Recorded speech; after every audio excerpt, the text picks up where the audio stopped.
Chinese Fables and Folk Stories by Mary Hayes Davis and Chao Lung, with an introduction by Yin Chuang Wang San Zan. It requires much study of the Oriental mind to catch even brief glimpses of the secret of its mysterious charm. An open mind and the wisdom of great sympathy are conditions essential to making it at all possible. Contemplative, gentle, and metaphysical in their habit of thought, the Chinese have reflected profoundly and worked out many riddles of the universe in ways peculiarly their own. Realization of the value and need to us of a more definite knowledge of the mental processes of our Oriental brothers increases wonderfully as one begins to comprehend the richness, depth, and beauty of their thought, ripened as it is by the hidden processes of evolution throughout the ages. To obtain literal translations from the mental storehouse of the Chinese has not been found easy of accomplishment, but it is a more difficult and a most elusive task to attempt to translate their fancies, to see life itself as it appears from the Chinese point of view, and to retell these impressions without losing quite all of their color and charm. The impressions, the airy shapes formed by the Oriental imagination, the life touches and secret graces of its fancy are at once the joy and despair of the one who attempts to record them. In retelling these Chinese stories of home and school life, the writer has been greatly aided by the Reverend Chao Lung, whose evident desire to serve his native land and have the lives of his people reflected truly has made him an invaluable collaborator. With the patient courtesy characteristic of the Chinese, he has given much time to explaining obscure points and answering questions innumerable. It has been an accepted belief of the world's best scholars that Chinese literature did not possess the fable, and chapters in interesting books have been written on this subject affirming its absence. Nevertheless, while studying the people, language, and literature of China, it was the great pleasure of the writer to discover that the Chinese have many fables, a few of which are published in this book. As these stories, familiar in the home and school life of the children of China, show different phases of the character of a people in the very processes of formation, it is earnestly hoped that this English presentation of them will help a little toward a better understanding and appreciation of Chinese character as a whole. Mary Hayes Davis. To begin with, let me say that this is the first book of Chinese stories ever printed in English that will bring the Western people to the knowledge of some of our fables, which have never been heretofore known to the world. In this introduction, however, I shall only mention a few facts as to why the Chinese fables, before this book was produced, were never found in any of the European languages. First of all, our fables were written here and there in the advanced literature, in the historical books, and in the poems, which are not all read by every literary man except the widely and deeply educated literati. Secondly, all the Chinese books, except those which were provided by missionaries for religious purposes, are in our book language, which is by no means alike to our spoken language. For this reason, I shall be excused to say that it is impossible for any foreigner in China to find the Chinese fables. In fact, there has never been a foreigner in our country who was able to write or to read our advanced books with a thorough understanding. A few of our foreign friends can read some of our easy literature, such as newspapers, but even that sort of literature they are unable to write without the assistance of their native teachers. These are facts which have not, as yet, become known to the Western people who know not the peculiarity of our language, its difficulty. This book of fables is not, of course, intended to give a full idea of the Chinese literature, but it shows the thinking reader a bird's-eye view of the Chinese thought in this form of literature. Furthermore, so far as I know, this book, being the first of its kind, will tell the world of the new discovery of the Chinese fables. Yen Tzi Zhen, the University of Chicago, Chicago, Illinois, USA.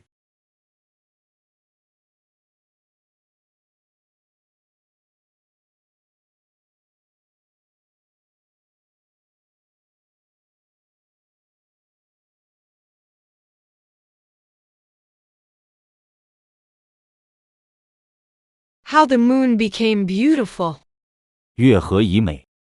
The moon is very beautiful with his round, bright face which shines with soft and gentle light on all the world of man. But once there was a time when he was not so beautiful as he is now. 6,000 years ago the face of the moon became changed in a single night. Before that time his face had been so dark and gloomy that no one liked to look at him, and for this reason he was always very sad. One day he complained to the flowers and to the stars, for they were the only things that would ever look in his face.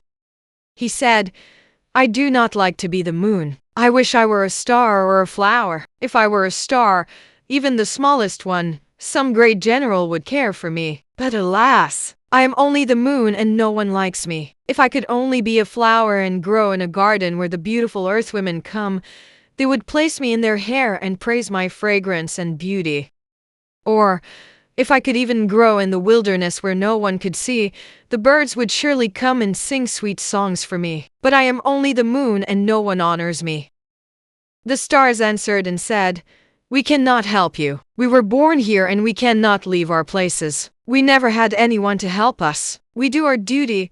We work all the day and twinkle in the dark night to make the skies more beautiful.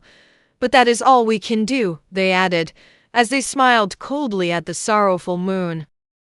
Then the flowers smiled sweetly and said, "We do not know how we can help you. We live always in one place in a garden near the most beautiful maiden in all the world. As she is kind to everyone in trouble, we will tell her about you. We love her very much and she loves us. Her name is Snail." Still the moon was sad. So one evening he went to see the beautiful maiden Snail, and when he saw her he loved her at once. He said, "Your face is very beautiful. I wish that you would come to me, and that my face would be as your face. Your motions are gentle and full of grace. Come with me and we will be as one and perfect. I know that even the worst people in all the world would have only to look at you and they would love you. Tell me, how did you come to be so beautiful?" "I have always lived with those who were gentle and happy, and I believe that is the cause of beauty and goodness," answered Snail. And so the moon went every night to see the maiden. He knocked on her window, and she came. And when he saw how gentle and beautiful she was, his love grew stronger, and he wished more and more to be with her always. One day Snail said to her mother, "I should like to go to the moon and live always with him. Will you allow me to go?" Her mother thought so little of the question that she made no reply, and Snail told her friends that she was going to be the moon's bride. In a few days she was gone. Her mother searched everywhere but could not find her, and one of Snail's friends said, "She has gone with the moon," for he asked her many times. A year and a year passed by and Snail, the gentle and beautiful earth maiden, did not return. Then the people said, "She has gone forever. She is with the moon." The face of the moon is very beautiful now. It is happy and bright and gives a soft, gentle light to all the world. And there are those who say that the moon is now like Snail, who was once the most beautiful of all earth maidens. The Animals' Peace Party. 群兽议和。 The ancient books say that the pig is a very unclean animal and of no great use to the world or man, and one of them contains this story. Once upon a time the horses and cattle gave a party. Although the pigs were very greedy, the horses said, "Let us invite them, and it may be we can settle our quarrels in this way and become better friends. We will call this a peace party." Generations and generations of pigs have broken through our fence, taken our food, drunk our water, and rooted up our clean green grass. But it is also true that the cattle children have hurt many young pigs. All this trouble and fighting is not right, and we know the master wishes we should live at peace with one another. Do you not think it a good plan to give a peace party and settle this trouble? The cattle said, "Who will be the leader of our party and do the inviting? We should have a leader, both gentle and kind, to go to the pigs' home and invite them." The next day a small and very gentle cow was sent to invite the pigs. As she went across to the pigs' yard, all the young ones jumped up and grunted, "What are you coming here for? Do you want to fight?" "No, I do not want to fight," said the cow. "I was sent here to invite you to our party. I should like to know if you will come, so that I may tell our leader." The young pigs and the old ones talked together, and the old ones said, "The New Year feast will soon be here. Maybe they will have some good things for us to eat at the party. I think we should go." Then the old pigs found the best talker in all the family, and sent word by him that they would attend the party. The day came, and the pigs all went to the party. There were about 300 altogether.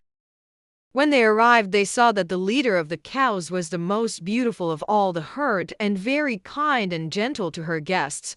After a while, the leader spoke to them in a gentle voice and said to the oldest pig, "We think it would be a good and pleasant thing if there were no more quarrels in this pasture. Will you tell your people not to break down the fences and spoil the place and eat our food? We will then agree that the oxen and horses shall not hurt your children, and all the old troubles shall be forgotten from this day." Then one young pig stood up to talk. "All this big pasture belongs to the master, and not to you," he said. "We cannot go to other places for food. The master sends a servant to feed us, and sometimes he sends us to your yard to eat the corn and potatoes. The servants clean our pen every day. When summer comes, they fill the ponds with fresh water for us to bathe in. Now, friends, can you not see that this place and this food all belongs to the master? We eat the food and go wherever we like. We take your food only after you have finished. It would spoil on the ground if we did not do this. Answer this question. Do our people ever hurt your people? No, even though every year some of our children are killed by bad oxen and cows. What is your food? It is nothing, but our lives are worth much to us. Our master never sends our people to work as he does the horses and oxen. He sends us food and allows us to play a year and a year the same, because he likes us best. You see, the horses and oxen are always at work. Some pull wagons, others plow land for rice, and they must work sick or well. Our people never work. Every day at happy time we play. And do you see how fat we are? You never see our bones. Look at the old horses and the old oxen. 20 years work and no rest. I tell you, the master does not honor the horses and oxen as he does the pigs. Friends, that is all I have to say. Have you any questions to ask? Is what I have said not the truth?" The old cow said, "Moo, moo," and shook her head sadly. The tired old horses groaned, "Ha ha," and never spoke a word. The leader said, "My friends, it is best not to worry about things we cannot know. We do not seem to understand our master. It will soon be time for the New Year feast day. So, good night, and may the pig people live in the world as long and happily as the horses and the oxen, although our peace party did not succeed." On their way home, the little pigs made a big noise, and everyone said, We win! We win!" Then the old horses and oxen talked among themselves. "We are stronger, wiser, and more useful than the pigs," they said. "Why does the master treat us so? Ishi meaning, why have some more power than others? Only one knows. Why have some longer life than others? Only one knows. Why do some try and not succeed, while others do not try and yet they do succeed? Only one knows." The Widow and Her Son, a story of the famine in Shantung Province. 能孝能弟。 Footnote 1. This is a folk story of 1900 years ago. A widow had 2 sons, Yao Pao, a lad yet in school, and Yao Moi, who tilled the soil. Yao Moi, the elder, was a good man. He had worked hard for 30 years, but he had not gained riches. He sent Yao Pao to school and served his mother well. One year there were great rains. The grain all died in the ground, and the people of that country had nothing to eat. Yao Moi had debts which he could not pay, and when his harvest failed, he became poorer than ever before. Then there came a great famine, and 20,000 people died in that land. Yao Moi killed his oxen to keep his mother and brother from starving. Last of all, he killed the horses and mules, for it was yet 6 months before the time of harvest. Each time when he would kill for meat, the neighbors would come and beg food, and because he was sorry for them, he could not refuse. One widow came many times until she was ashamed to beg longer from the little that he had.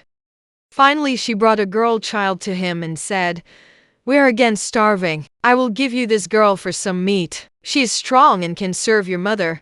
But Yao Moi said, No, I will give you the meat. I cannot take your girl from you.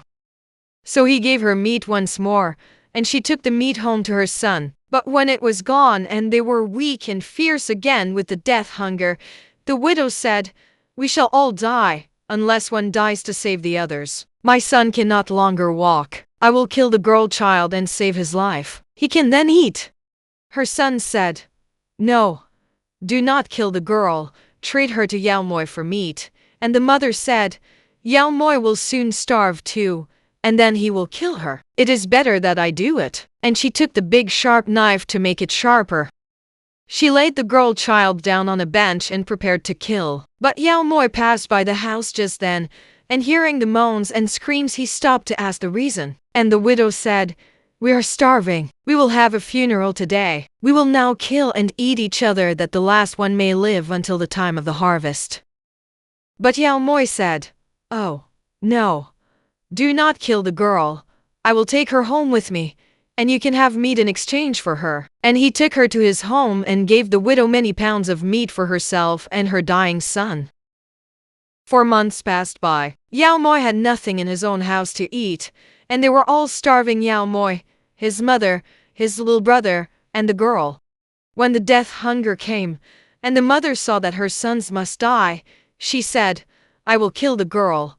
But Yao Moi said, No, I think we shall not die. Let us sleep tonight and see. I think something surely will come. Better kill me than the girl child.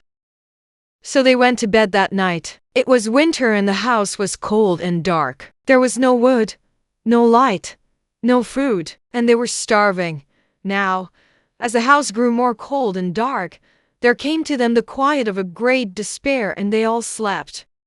And Yao Moi had a dream, and he saw an old man in flowing white garments, with a belt of gold around his waist. His hair was long and white, and his face was gentle and kind. And he called, Yao Moi, Yao Moi, Yao Moi, hearken unto my words. Do you know how many people are dead in this land?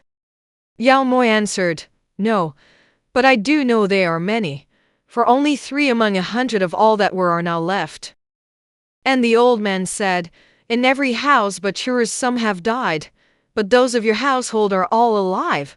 You have also saved the girl child. I know you are a good man. You have plowed the soil for 30 years, and have never complained about the heaven or the earth. The thunder and waters come, the winds blow and the earth quakes, and still you are patient and kind.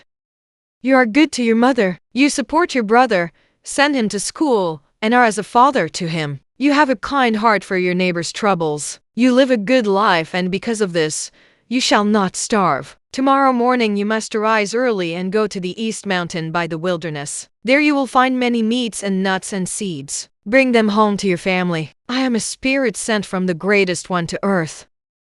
After saying these things, the man went out, and Yao Moi arose with great joy and told his family. Then he went to the east mountain by the wilderness, where he found corn and peanuts and the meat of 200 foxes already prepared to eat, and he was very glad, and brought home much food and saved many lives.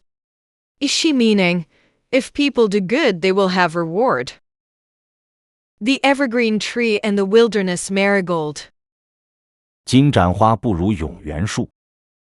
When the springtime comes in China, the marigold long-life flower grows everywhere on the mountains, in the fields, and by the riverside. The marigold is very proud of its great family, which is so numerous that the oath seems hardly large enough for it. Once there was a marigold family that lived beneath an evergreen tree. They grew together all summer long, side by side, arms interwoven with arms, and leaves mingling with leaves. Every year the tree grew larger, until at last no more sunshine or rain could come through its thick leaves and branches. One day the marigold said to the evergreen tree, Whom does this mountain belong to? You are only one, while our family grow in thousands everywhere. We have beautiful flowers from the summertime until the autumn comes. These flowers bear seeds that live through the winter, and in the spring another generation appears. In the summertime people come many miles to this mountain to see us. These people take our flowers home. Some of us they put in baskets and call basket flowers. Some they put in the maiden's hair and they call us maiden flowers. Schoolboys like us on their tables and the pupils say we are their flowers. Old people gather us for their birthdays and we are called long life flowers. And when maidens are married, our flowers are placed in a dish and they worship the flower god and call us the pure flower.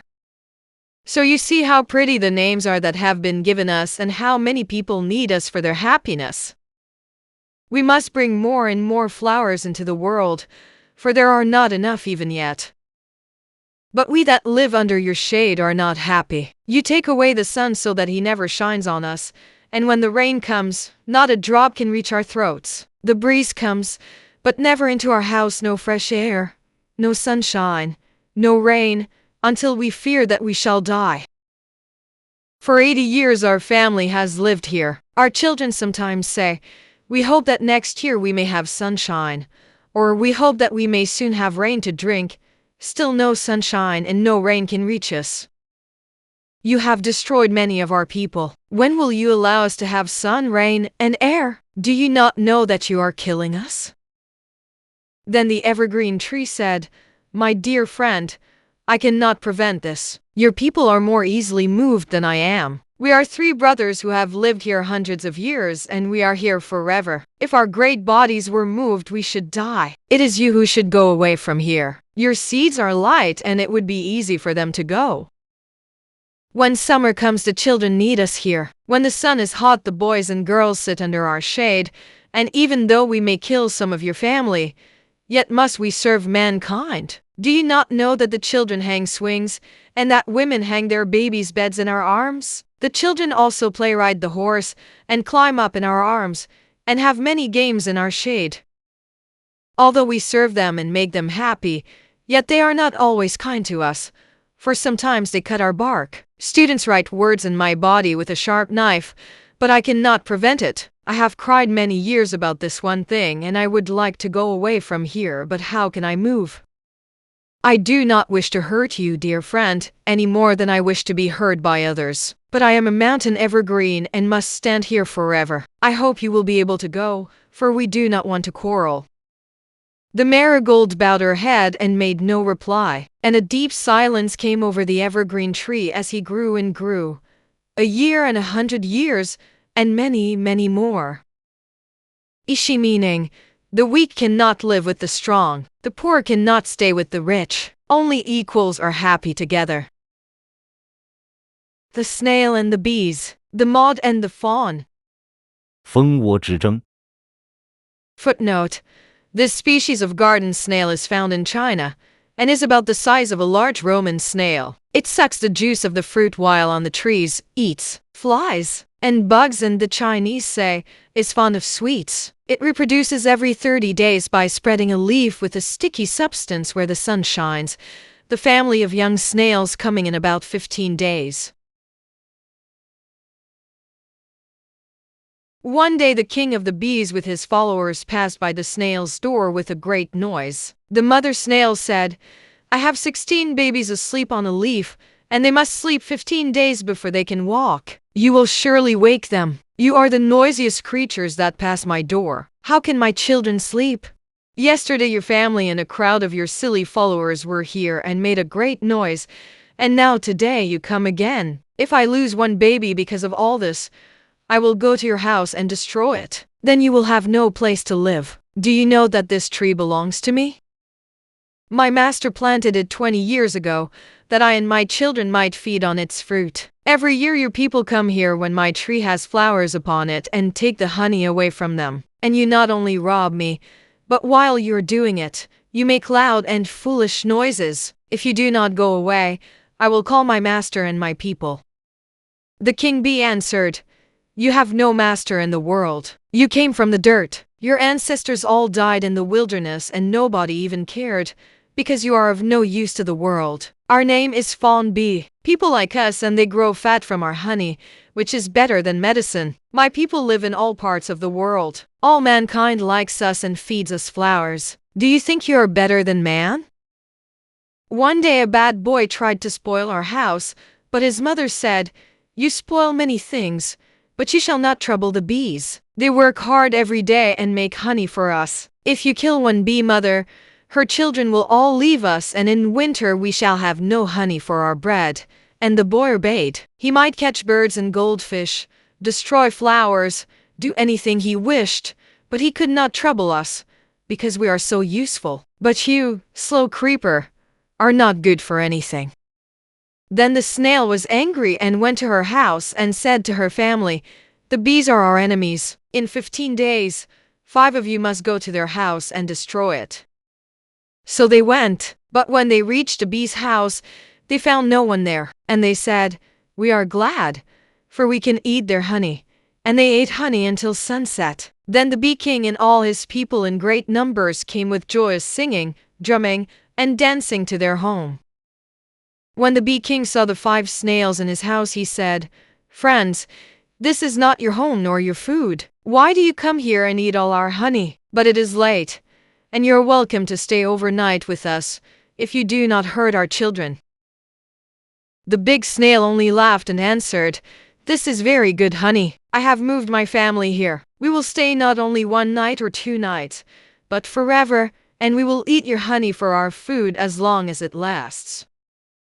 The bee king said, "I will allow you to stay only 1 night here. You cannot live in my house. You do no good thing to help. I am afraid even to let you stay 1 night. My honey may be all taken and the babies killed while we sleep tonight." And he said to the wise old bees, "Do not sleep. We cannot trust them." The next morning the wise bees came and told the king, 35 babies died last night. The snails crept all about our house and poisoned them, and they left much mouth dirt in the honey so that we fear it will kill even men to eat it. We must drive them away, O king. 1 day more, and if they do not go, we will do some other thing," said the bee king. Then he went to talk to the snails again and said, "Friends, you are looking fat. I know you are satisfied here and like my honey. But why do you kill my people and why do you spoil our honey? I think I know why. I believe you are an enemy. For I remember now that I met a snail mother some time ago who scolded me and my people. I believe you are her children. Be that as it may, I now tell you that if you snails do not leave my house before tomorrow at midday, you die here." "Do what you will," said the snail. "We will stay. We are a free people. We go where we will. We eat what we like. And just now we like honey. We shall eat all the honey you have, if we wish it. At any rate, we will stay now, for we would like to see what you can do that is so great." Then the bee king looked grave and called all his soldiers together and told them to prepare for battle. The first order was, "Make ready your wax until midday." The second order was, "Sharpen your swords and be ready." The great army of thousands with sharpened stings was commanded to make the noise of battle and sting to the death if need be. The snails were frightened at the battle cries and drew into their shells. Then the king ordered the soldiers to bring wax quickly, and while thousands of bees kept the snails frightened by the great noise of battle, other soldiers filled the snails' mouths with the wax, and in 2 hours they were sealed so that they could not move nor breathe. The bee king then said to the snails, "At first I thought you were friends, and I offered you shelter for the night and all the honey you could eat. But you thought the Creator made the earth for you alone and nothing for anyone else. With such natures as yours, if you were as large and powerful as the birds or the beasts, there would be no room for any other creature in all the world. Truly you spoke, when you said you would stay, for now you die." Then the king moved all his people away to a new house and left the snails to die. One day when the master came to get honey and saw the empty house and the 5 dead snails, he said, "This bee house, with all the honey, is poisoned. It must be cleansed."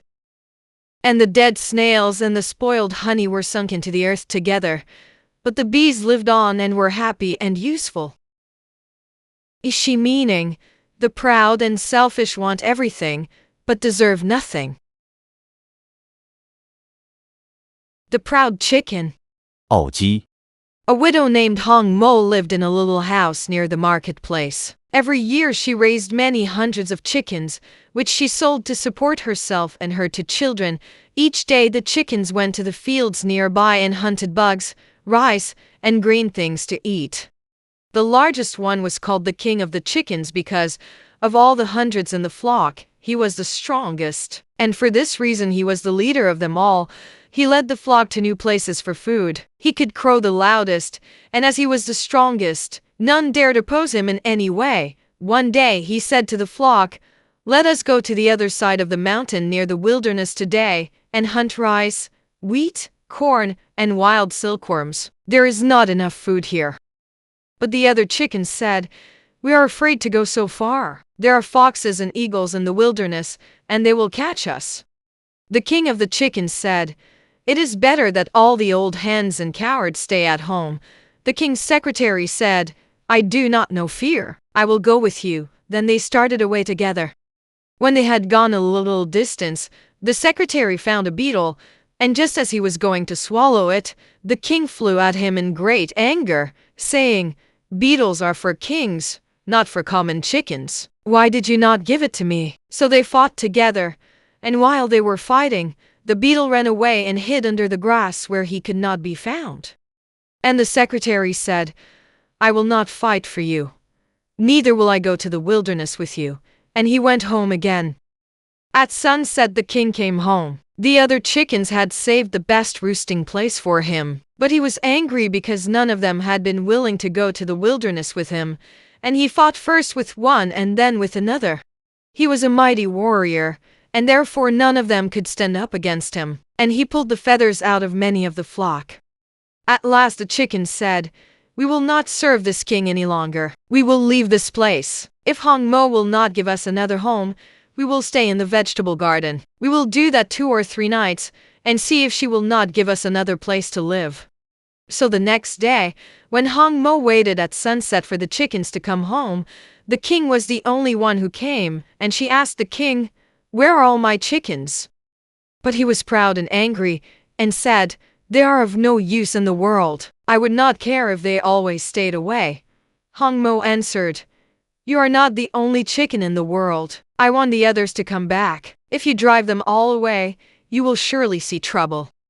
But the king laughed and jumped up on the fence and crowed in Gon Gan Yu Na Kuka Doodle Doo in a loud voice, "I don't care for you. I don't care for you." Hong Mo went out and called the chickens, and she hunted long through the twilight until the dark night came, but she could not find them. The next morning early she went to the vegetable garden, and there she found her chickens. They were glad to see her, and bowed their heads and flew to her. Hong Mo said, "What are you doing? Why do you children stay out here, when I have given you a good house to live in?" The secretary told her all about the trouble with the king. Hong Mo said, "Now you must be friendly to each other. Come with me, and I will bring you and your king together. We must have peace here." When the chickens came to where the king was, he walked about, and scraped his wings on the ground, and sharpened his spurs. His people had come to make peace, and they bowed their heads and looked happy when they saw their king. But he still walked about alone and would not bow. He said, "I am a king, always a king. Do you know that? You bow your heads and think that pleases me. But what do I care? I should not care if there was never another chicken in the world but myself. I am king." And he hopped up on a tree and sang some more songs. But suddenly an eagle who heard him flew down and caught him in his talons and carried him away. And the chickens never saw their proud, quarrelsome king again. Ishi meaning, no position in life is so high that it gives the right to be proud and quarrelsome. The Lemon Tree and the Pumelo. 柠檬与酸梅。 Once a lemon tree and a pumelo tree lived and grew together in an old orchard. When the springtime came, they opened wide their beautiful blossoms and were very happy, and all the children came to visit them, and their hearts were glad with the joy of springtime. When the warm winds blew, they bowed their heads and waved their blossom-covered arms until they looked like gay little flower girls dancing in the sunshine. Then the birds came together and sang sweet songs to the fragrant, happy trees, and their joy lasted from spring until summer. But once in the summertime the lemon tree talked all night long, telling the pumelo tree of a great sorrow that had come to her. And she said, "I wish I were a pumelo tree, for I have learned that the children of men do not like my children so well as they like yours. The firstborn of my family are thrown away or destroyed. The second generation are taken from me and put in the sunshine for 20 days before they are liked. They are never seen in the marketplaces as your children are, for it is said we are too bitter and sour. My children are not well thought of. Ah me! I wish I were not a lemon tree. Why did the Creator make your children so sweet that they have a good name in all the world, while mine are sour and bitter? My flowers are the same as your flowers. My trees are like the same as yours, but my fruit is almost despised. When the moon feast day of the 8th month and 15th day comes, then your children have a happy time, for they are honored in every family. When the New Year feast day comes, your children are placed on the first table and everyone says, "Oh, how beautiful!" Women and girls like to kiss your children's sweet faces. Oh, Mrs. Pumelo, I should like to be as great a blessing to the world as you are. And the Pumelo said, "My dear friend, do not say these sad words to me. I feel sure that someday you will be loved as much as I am." Did you know that the master spoke of your beauty today? What did he say? Asked the lemon tree. He said, "How beautiful the lemon tree is. I think I shall try to graft the branches of the lemon tree onto the pomelo tree.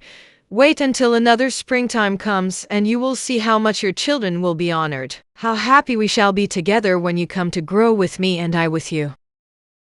So the next year the master and his son brought a sharp knife and cut the lemon tree's branches and fastened them to the pomelo tree. The first fruit came and the children danced for joy. "How queer to see lemons growing on the pomelo tree," they said, and the lemons were no longer bitter and sour, but were so pleasant to taste and so fair to look upon that many were saved for the coming feast day. The lemon tree saw that her children were honored, and she was very happy. Her heart was grateful to the pomelo tree who had raised her children to honored places, and from that time the lemon tree and the pomelo both had the same body and the same mind, the same happiness and the same friends, through many generations forever. Ishi meaning, when you help another you make two people happy. Wu-Sing and the mirror. 借镜训子。 One day Wu-Sing's father brought home a mirror from the great city. Wu-Sing had never seen a mirror before. It was hung in the room while he was out at play, so when he came in he did not understand what it was, but thought he saw another boy. This made him very happy, for he thought the boy had come to play with him. He spoke to the stranger in a very friendly way, but received no reply. He laughed and waved his hand at the boy in the glass, who did the same thing, in exactly the same way. Then Wu-Sing thought, "I will go closer. It may be that he does not hear me." But when he began to walk, the other boy imitated him. Wu-Sing stopped to think about these strange actions, and he said to himself, "This boy mocks me. He does everything that I do." And the more he thought about it, the angrier he became, and soon he noticed that the boy became angry too. So Wu-Sing grew very much enraged and struck the boy in the glass, but he only hurt his hand and he went crying to his father. The father said, "The boy you saw was your own image. This should teach you an important lesson, my son. You ought never to show your anger before other people. You struck the boy in the glass and hurt only yourself. Now remember that in real life when you strike without cause you will hurt yourself most of all." Two mothers and a child.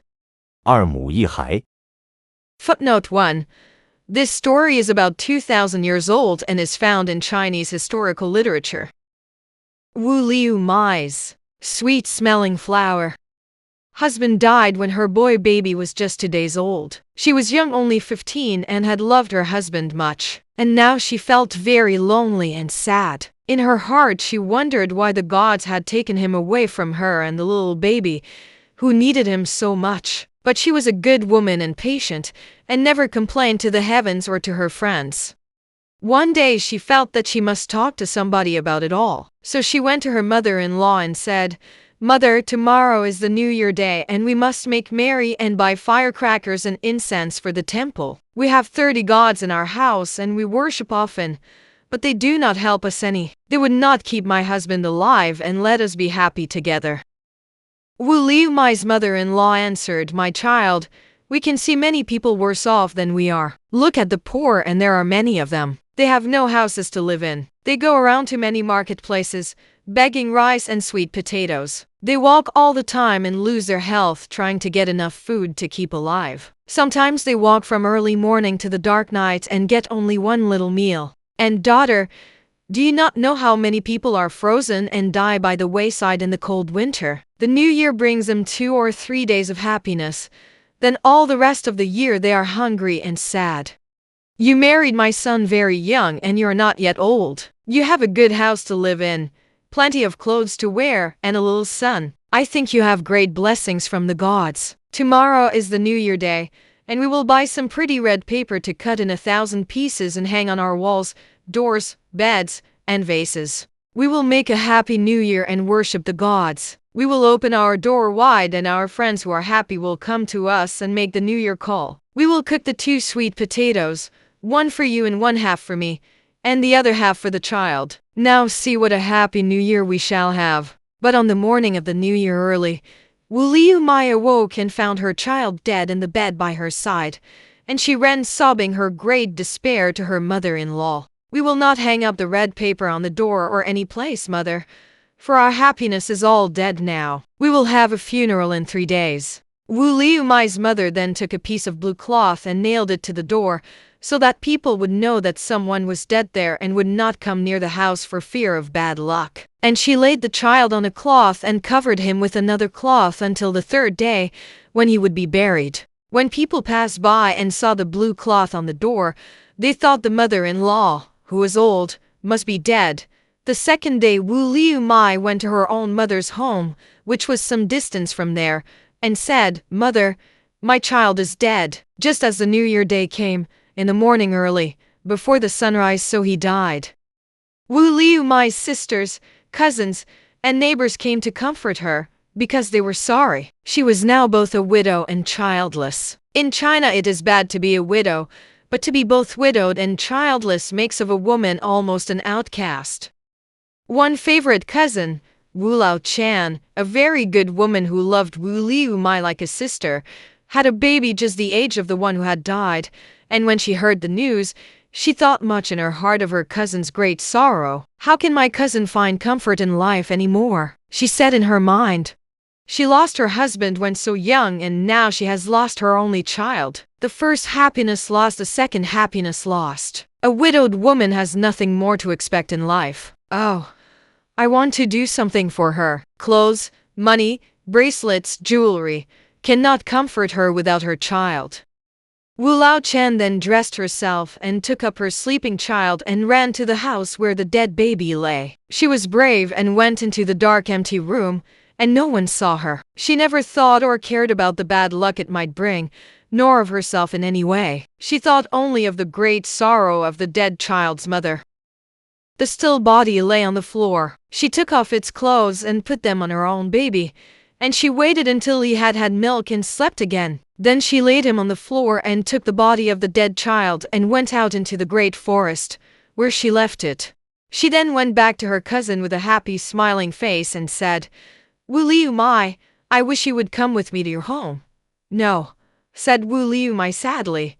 I will go tomorrow and bury my child. I will stay here until then. But you cannot wait until tomorrow. Come with me now. The gods told me in a dream last night that your child would live again. Kuo King may now be crying for milk. Come. Go now. But Wu Liu Mai said, No. It cannot be. You tell me what is not true. I will go tomorrow to bury my dead. Just then word came from the mother-in-law. Your child is alive. Come home. Wu Liu Mai went home and saw the child sitting on the grandmother's lap. And the grandmother said, 3 days your child lay on the floor as if dead. His face is changed. His body is changed. Strange. He seems not like the same baby, but he is alive, alive. Then they thanked the gods with great joy, and the boy grew and was wise beyond the number of his years. Wu Liumai's heart was now filled with great peace, and she no longer complained even in secret against the gods. Wu Lao-chan, the real mother, kept her secret well and no one knew, but in her heart she said, "The time will come when I must tell my son all. When the years have grown old, King, his children and his children's children will bow in reverence to the ancestors who brought them into life, and it is right that he should know the truth and have his own birthright."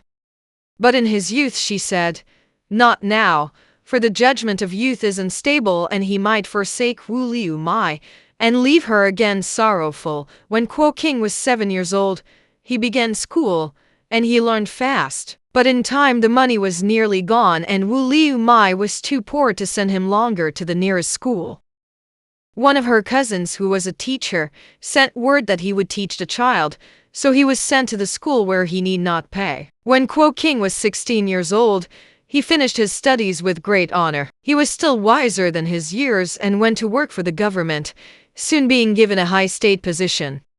Then his mother, Wu Lao-chan, who was also a widow, wrote the whole truth to King and to the government, his father's name, his mother's name, his home, his house, all with great care, and the two mothers, the mother who raised him and the mother who bore him, were called by the government. And when the emperor heard this story, they were given a beautiful house, and King lived near and took loving care of them both as long as they lived. The boy who would not tell a lie. 从不说谎。 Footnote 1. This is a Chinese life story and is about 1200 years old.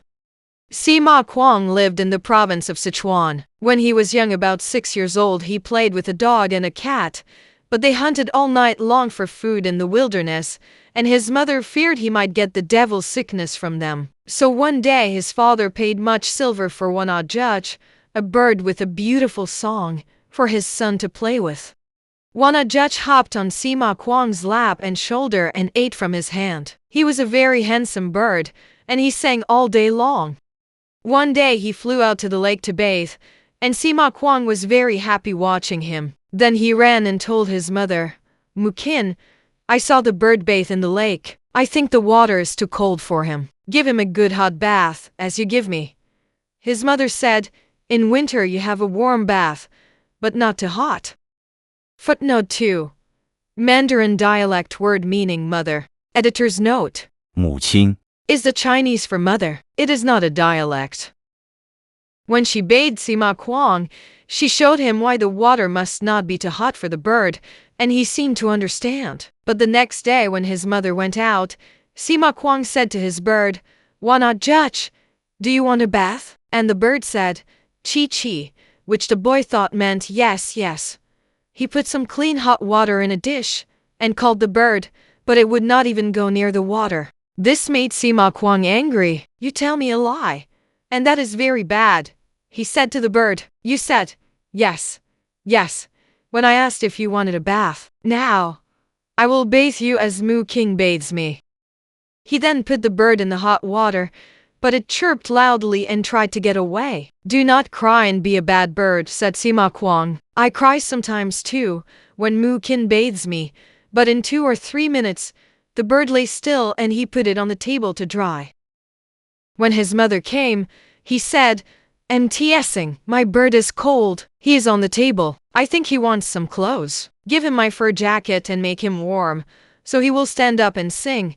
His mother did not know about the bath, so she said, "Oh no, the bird needs no jacket. He wears a feather jacket." She then went into the room and saw the bird lying on the table, and she said, "He is dead." "Who did this?" "Sima Kuang. He is wet. Did he go to the pond?" "I think you killed him. If you did, your father will surely beat you, and he will never bring you another bird." And Sima Kuang cried and said, "Yes, I did it. I put him in hot water. I bathed him just as you bathe me. At first he would not go in, but I made him." Then he cried, "Chi chi chi, will you tell my father? I think he will forgive me if I tell him the truth. He did the last time I did wrong." When time came for the evening meal, his mother called him, but he would not eat. He said, "I am sorry about Wana Judge, and I cannot eat food. Wait until my father comes, so that I may tell him all I have done. One Sima Kuang and two other boys were trying to peel fruit that grew in a neighbor's garden, but the peach skins were tight and the boys were not skilled. Their task seemed not likely to be finished, when a man passing by said, "I will tell you how to peel the peaches. Get boiling water, drop the peaches in and take them out in a very little time, and then you can pull off their skins easily." The man whose peaches they were peeling came soon, and saw that the task was finished. He looked at the fruit and said, "I never saw fruit peeled with so little waste. How did you do it?" They showed him the hot water and he said, "You are very wise to know first this way of peeling fruit. I will give a piece of silver to each of the boys who made the discovery." He asked the other two, "Did you? And did you?" And they both said, "Yes." He then gave them the silver, but Sima Kuang said, "No, I do not want the silver. We did not ourselves know how to remove the peach skins. A strange man showed us." Now these two things happened when Sima Kuang was very young, and he lived 72 years and served his emperor and his nation wisely. He did many great things, because he was true in the little things. So history says that this man, who never spoke falsely as a child, youth, or man, was one of the greatest men in the Chinese nation.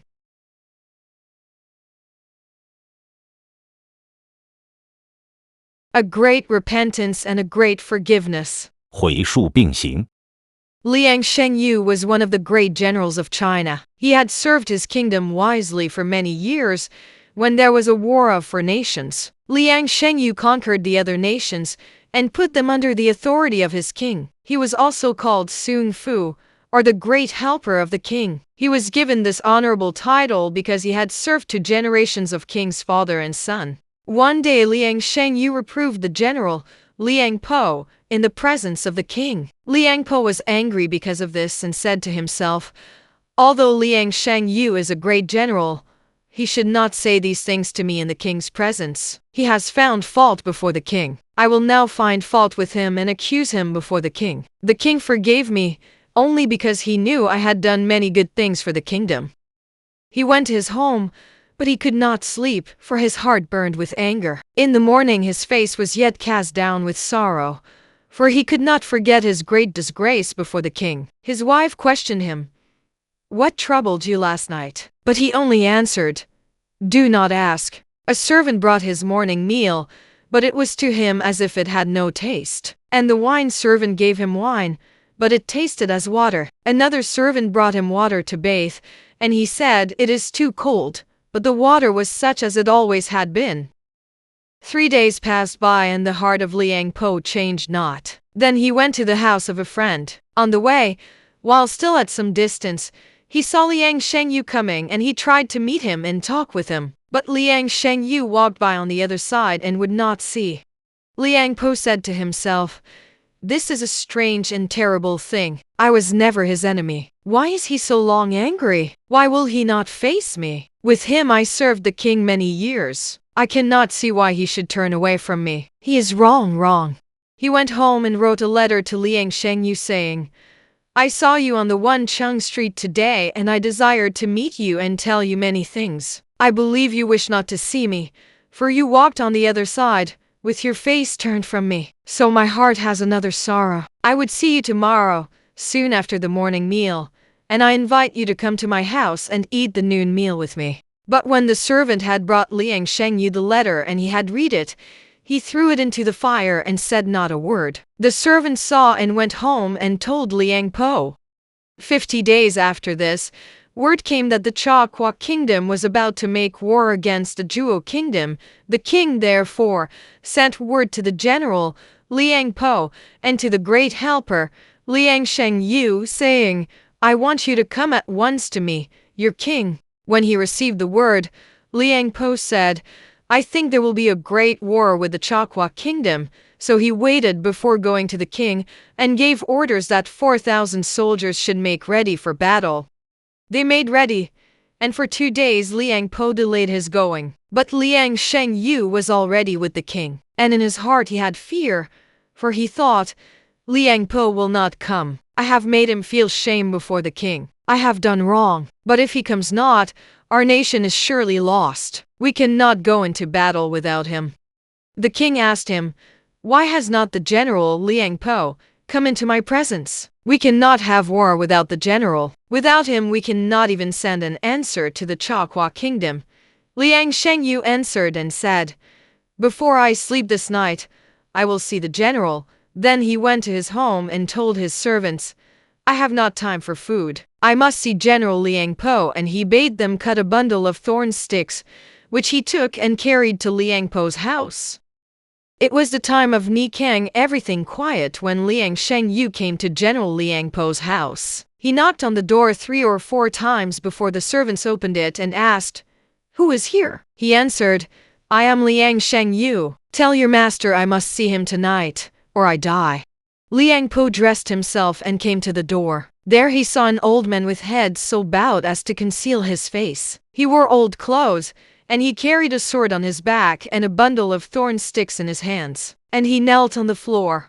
General Liang Po said, "Who is this?" Then Liang Shengyu, the great and proud helper of 2 generations of kings, said, "I wish to see General Liang Po." His face was still close to the floor and his voice trembled as he spoke. "General Liang Po," he said, "I was against you before the king, and I have learned that the fault was mine. I found you right, and I am guilty, not you. I have done you great wrong. General Liang Po, my sword is on my back and a bundle of thorn sticks is in my hand. Take the sticks and beat me. Take the sword and cut off my head. We cannot make war tomorrow if we are not at peace tonight." Then Liang Po, the great general, helped Liang Shengyu upon his feet and said, "No, we have always been friends. We will be friends forever, and together we will serve our king. I wish you to forgive me. I wish the king, too, to forgive me, for I have also made mistakes. We will all forgive and be forgiven, then we will surely be friends." The 2 great men bowed down together and worshipped the Creator, and they both swore that from that time they would have the same mind. The man who loved money better than life. 爱财胜于爱命。 In ancient times there was an old woodcutter who went to the mountain almost every day to cut wood. It was said that this old man was a miser who hoarded his silver until it changed to gold, and that he cared more for gold than anything else in all the world. One day a wilderness tiger sprang at him, and though he ran he could not escape, and the tiger carried him off in its mouth.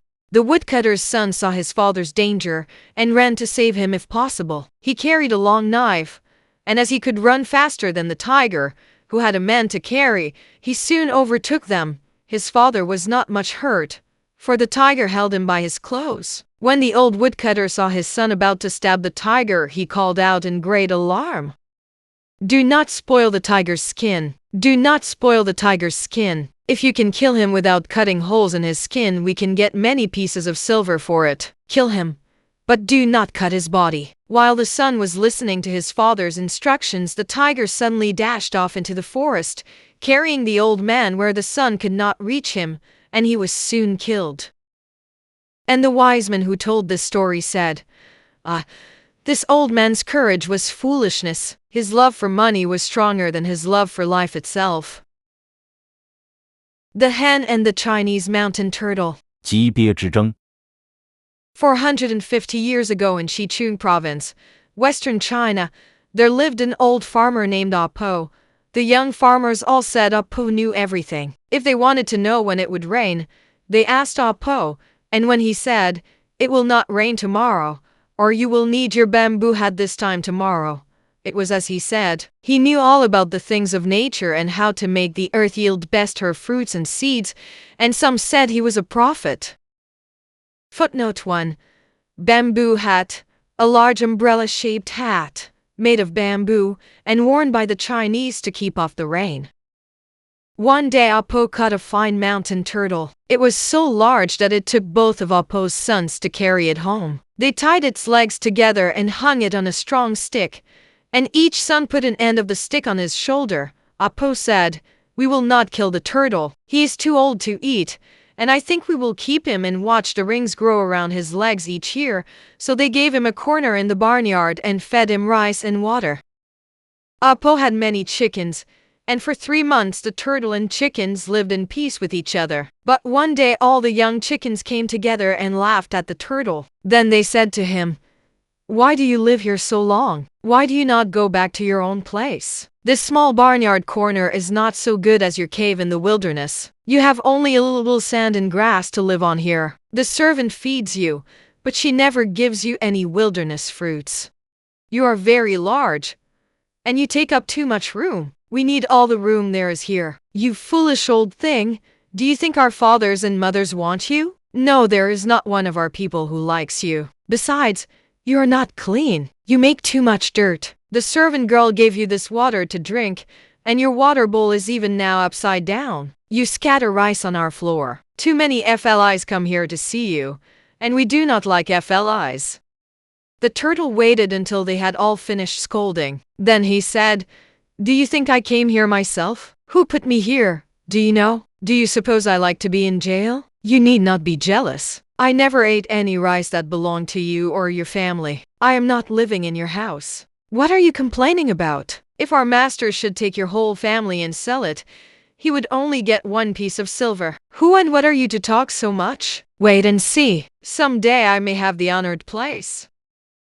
Some of the chickens went home and told their mother, "We had an argument with the turtle today and he had the last word. Tomorrow we want you to go with us and show him that a chicken can argue as well as a turtle." The next day all the chickens of the barnyard went to see the turtle, and the old hen said, "My children came here to play yesterday, and you scolded them and drove them away. You said all my family were not worth 1 piece of silver. You think you are worth many pieces of gold, I suppose. No one likes you. Your own master would not eat you. And the market people would never buy a thing so old and tough as you are. But I suppose you will have to stay here in our yard 1,000 years or so, until you die. Then they will carry you to the wilderness and throw you into the nobody-knows lake."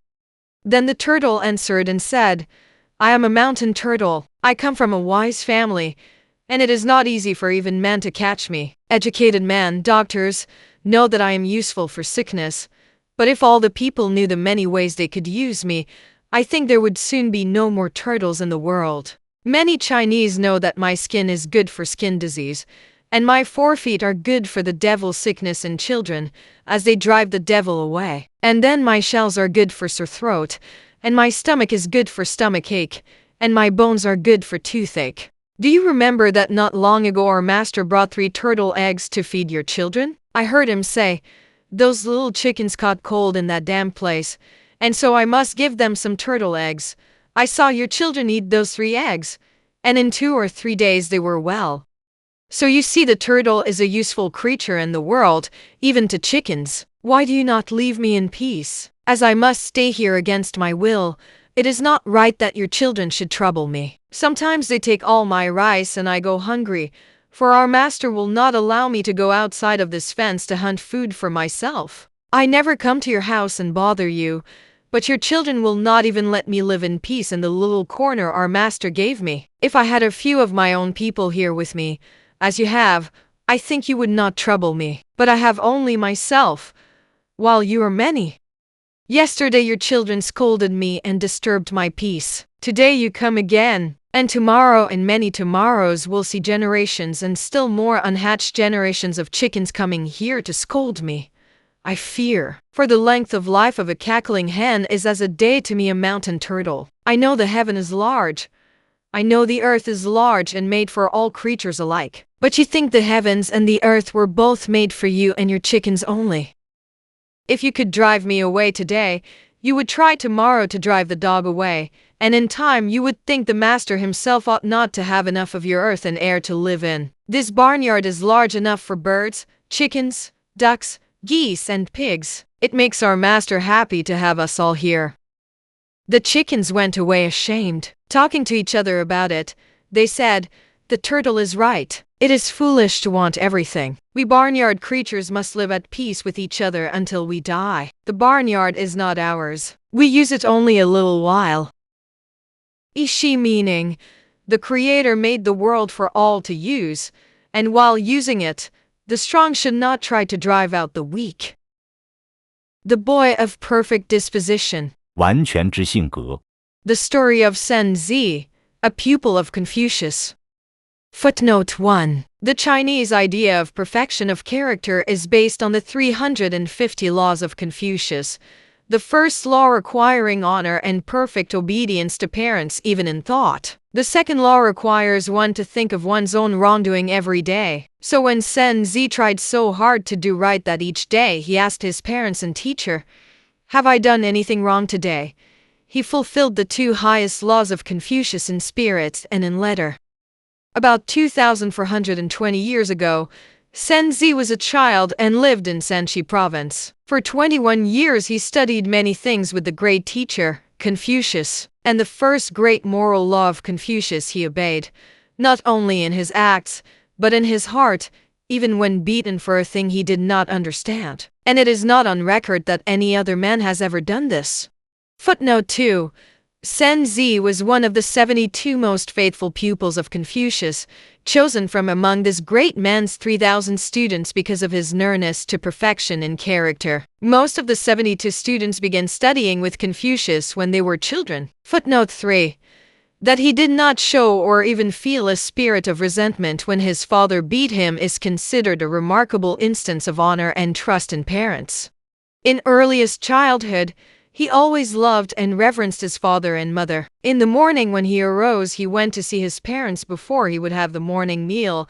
One day Yen Tzi's mother went away to visit his grandparents. When she left, she said, "Dear son, I will return in one day. You and your father will be happy for a day without me."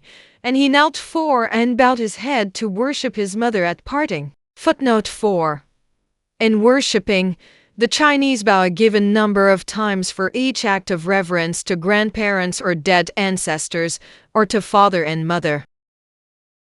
The evening came and she did not return, and Yen Tzi could not eat food or sleep that night from anxiety for his mother. And when the maid servant called him for the morning meal, he said, "No, I cannot eat food until I see my mother's face."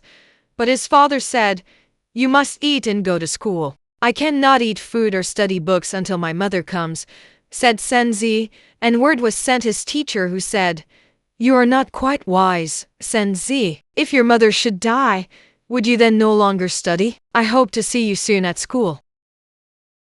At midday his mother came. Then he had food, and went to school and studied his lessons. When he came home from school, he always went to see where his parents were before going to play. At mealtime he would not take food until his father and mother began eating. When he met an old person on the street, he uncovered his head and stood aside respectfully to let him pass before he went on. These and all other customs of courtesy were observed and honored by Yen Tzi. At school he studied his lessons faithfully, and never left tasks unfinished. Every day he asked his teacher, "Have I done any wrong today?" So great was his desire to know the right and to do all that he knew. One day Yen Tzi's father beat him with a long Hsao-tsze stick. When he got up from the floor he came and took his father's hand and asked, "Father, did I do wrong? Tell me what it was." But his father's face was red with anger, and he would not explain. Footnote 5. In some parts of China this story is told the children to teach them not to resent punishment from parents. They are taught that whatever a parent does is for their good, and they must believe it unquestionably. When told this story they are asked, "Do you think you could feel that way toward your father after a whipping, or would you feel angry or sorry for yourself?" Yen Tzi went out to the schoolroom and took his music box and came again before his father's face and sat down on the floor and played and sang to him. He sang, "Every father loves his son. Of this all men are sure. Each child will need the stick sometimes to keep his nature pure." And he said, "I read in history about many famous men who were great because they were gentle. I hope I shall be like them." History says their fathers gave them the stick when young, but the anger had not all left his father's face, and he brought him a cup of tea and said, "Father, are you thirsty?" Then he took his father's hand and went to the garden where the birds were singing. He put a flower on his father's breast and asked, "Father, do you like that?" "I do." All this caused Yen Tzi's father to think, and in his heart he said, "This boy is not like other children of his age," and so long as he had life, he never beat his son again, Yen Tzi became a great scholar and finished all his studies when he was only 25 years old. And he was a wise and good man. His own generation and all the generations of men that have come after him have studied about him and have wished to be as he was. What the Yen Tzi taught the hunter. 猎人受教于鸟。 Footnote 1. The Yen Tzi, or kind bird, is a species of the flycatcher family found in China. They migrate in the spring and fall, and never winter where the weather is very cold. They are very tame, sometimes even building nests in the houses of the Chinese and eating with the chickens at feeding time.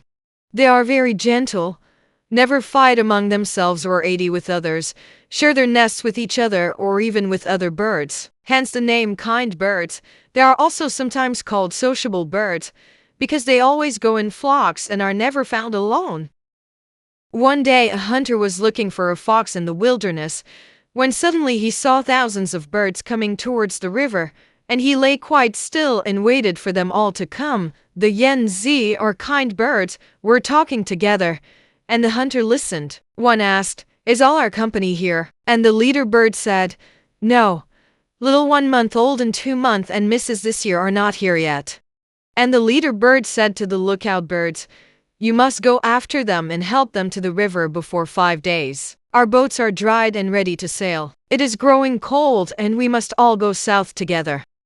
So the lookout birds flew all around the country to hunt the lost birds. They found one with a broken wing, and a little one with not enough wing feathers to fly far, and one with a wound in his leg made by a hunter, and others that were tired or very hungry. They found every missing bird, and this great family of friends were soon all together again. But while the lookout birds were seeking the lost ones from their own family, they heard another bird cry, "Save me! Save me too!" And they stopped and said, "Who is calling? Someone must be in trouble." They flew to a lemon tree and saw a tailor bird with her leg all covered with blood. The kind bird said, "Friend, how came you in such trouble? What is your name and where do you live?"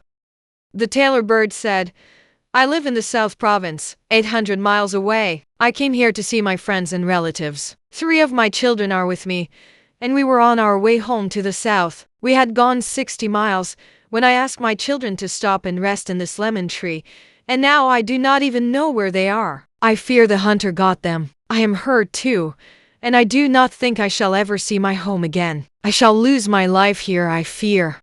The Yen Tzi heard all the tailor bird said. They talked together and were sorry for her who had no one to care for her, for they knew her children had been killed by the hunter. "If we do not save her life, she will surely die," they said. So they asked, "Would you like to go with us? We know you eat different food. We live on rice and fruit and a few bugs. We do not know that you can live as we do, and we must ride on our boats many, many hours." The tailor bird answered, "Yes, I will go gladly, and will eat what you have and cause you no trouble." The kind birds helped the tailor bird to their 82 company and put her in one of their boats, and 2 or 3 birds fed her and cared for her until she was well. The hunter who told this story said, "I have learned many things by watching and studying the habits of the kind birds. I will never kill birds again." Ishi meaning, in time of trouble, man should help not only his own, but others. A lesson from Confucius. 孔子之教诲。 Confucius once heard 2 of his pupils quarreling. One was of a gentle nature and was called by all the students a peaceful man. The other had a good brain and a kind heart, but was given to great anger. If he wished to do a thing, he did it, and no man could prevent. If anyone tried to hinder him, he would show sudden and terrible rage. One day, after one of these fits of temper, the blood came from his mouth, and in great fear, he went to Confucius. "What shall I do with my body?" he asked. "I fear I shall not live long. It may be better that I no longer study and work. I am your pupil and you love me as a father. Tell me what to do for my body." Confucius answered, "Zilu, you have a wrong idea about your body. It is not the study, not the work in school, but your great anger that causes the trouble. I will help you to see this. You remember when you and Nui quarreled. He was at peace and happy again in a little time, But you were very long in overcoming your anger. You cannot expect to live long if you do that way. Every time one of the pupils says a thing you do not like, you are greatly enraged. How many teeth have you? I have 32, teacher. How many tongues? Just one. How many teeth have you lost? I lost one when I was 9 years old, and 4 when I was about 26 years old. And your tongue, is it still perfect? Oh, yes. You know Mön-Tien, who is quite old? Yes, I know him well. How many teeth do you think he had at your age? I do not know. How many has he now? 2, I think, but his tongue is perfect, though he is very old.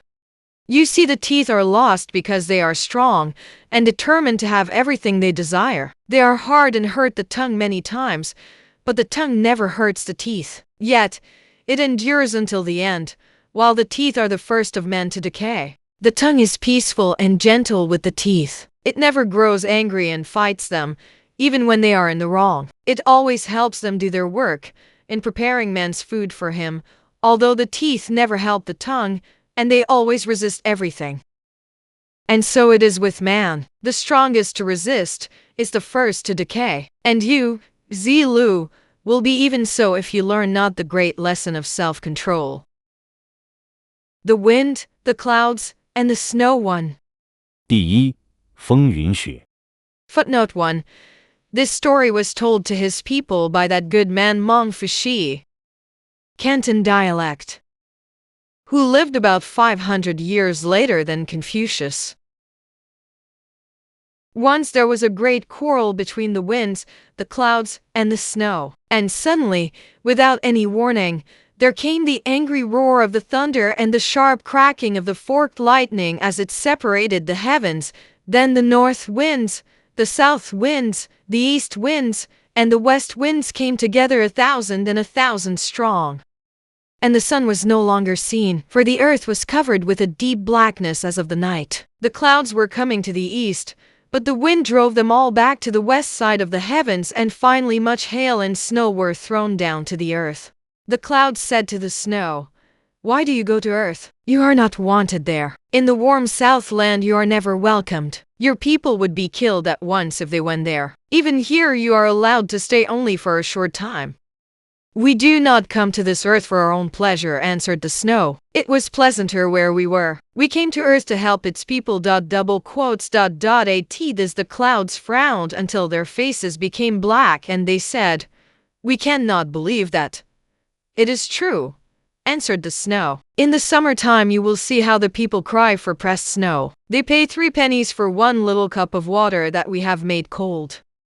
You say we are not liked in the south land, but we tell you that the south land people send many oxen, horses, and men to the north to find the snow.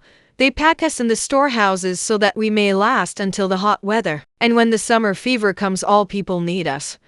You have been studying this one great need of man a long time, we think," and the clouds bowed in scornful mock sympathy. "We do many good things for man," continued the snow. "Thunder and lightning do him much harm, and he fears them greatly. But the Creator sends us to comfort him. The lightning disappears from the earth for a time when the season of our appearance comes. You should wear a crown," suggested the clouds sneeringly. "A king who wore one, the old King Dai Sung once said of us, 'Oh, snow, snow, how beautiful you are. It is good for flowers, good for grass, and good for trees that you are here.' And he said to the rose bushes, shrubs, and trees who were asleep, 'If you wish beauty in the springtime, you must have our friend the snow in the winter.' He laid his hand gently on his horses' necks and said, 'True helpers that are both feet and legs to me, it will soon be time for the green grass to appear. You will have plenty this year, for we had a thick cover of snow this winter. It will soon be hot weather, but I do not fear the heat, for I have plenty of hard snow, pressed and packed for the summer time.' So you see, the snow is useful to man. We could have stayed where we were in the sky and kept clean, and we need not have worked hard flying all the way down to the ground. We never hear that the clouds do any good thing," said the snow. "The time may come when you will have finished talking," said the clouds. "Then we can tell you some things. We saw the big Tai San mountain today," continued the snow, and many of the cloud children were playing around its summit. But what good did they do? None. A hunter was looking for wild beasts, and your children were naughty and covered his eyes so that he could not see. Do you remember how he scolded your children and said, "I do not like these cloudy, foggy days"? Once the general San Kai led his soldiers to fight against his nation's enemy, and one night he went out to learn how many of the enemy could be seen. The moon and stars tried to help him, but you came and covered them, and it grew so dark that he lost his way. Then the enemy took his horse and gun, and he nearly lost his life. He hid in a cave and said, "Those clouds have caused my death. I fear." He lay in the dark cave until the morning came and he could see to find his way. We do not see why the Creator made clouds to hang around in the sky from north to south and east to west, said the snow, angrily. 2. 第二，风云雪。 Just then the cloud's lawyer, the wind, came to defend them. "Whom are you scolding?" he asked. "You think the Creator should have made the snow king of a world, I suppose, and that there is no place or use for the clouds. You talk so much that we cannot find opportunity to tell what we are good for. You are not the only helper of man and of growing things in the hot summer time." Do you remember when the great General Tzi led 5,000 soldiers to battle? They traveled over mountains and through wild places until they were worn and weary. They found water to drink by the gold mine mountain and stopped there to rest. But there were no trees or growing things on that mountain, and they could find no shade. They found water to drink by the gold mine mountain and stopped there to rest. But there were no trees or growing things on that mountain, and they could find no shade. The sun sent down great heat, and they suffered so that they could not rest. Then they held their faces up to heaven, and in anguish they cried, "Oh, sun, why shine so hot today?" Then they looked to the east and saw our brother, the cloud, beginning to appear.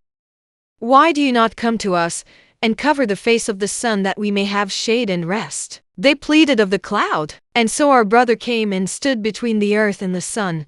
"Oh, this is rest, rest," said the soldiers in great relief. "How we wish that the cloud might always shield us from the burning fire of the sun."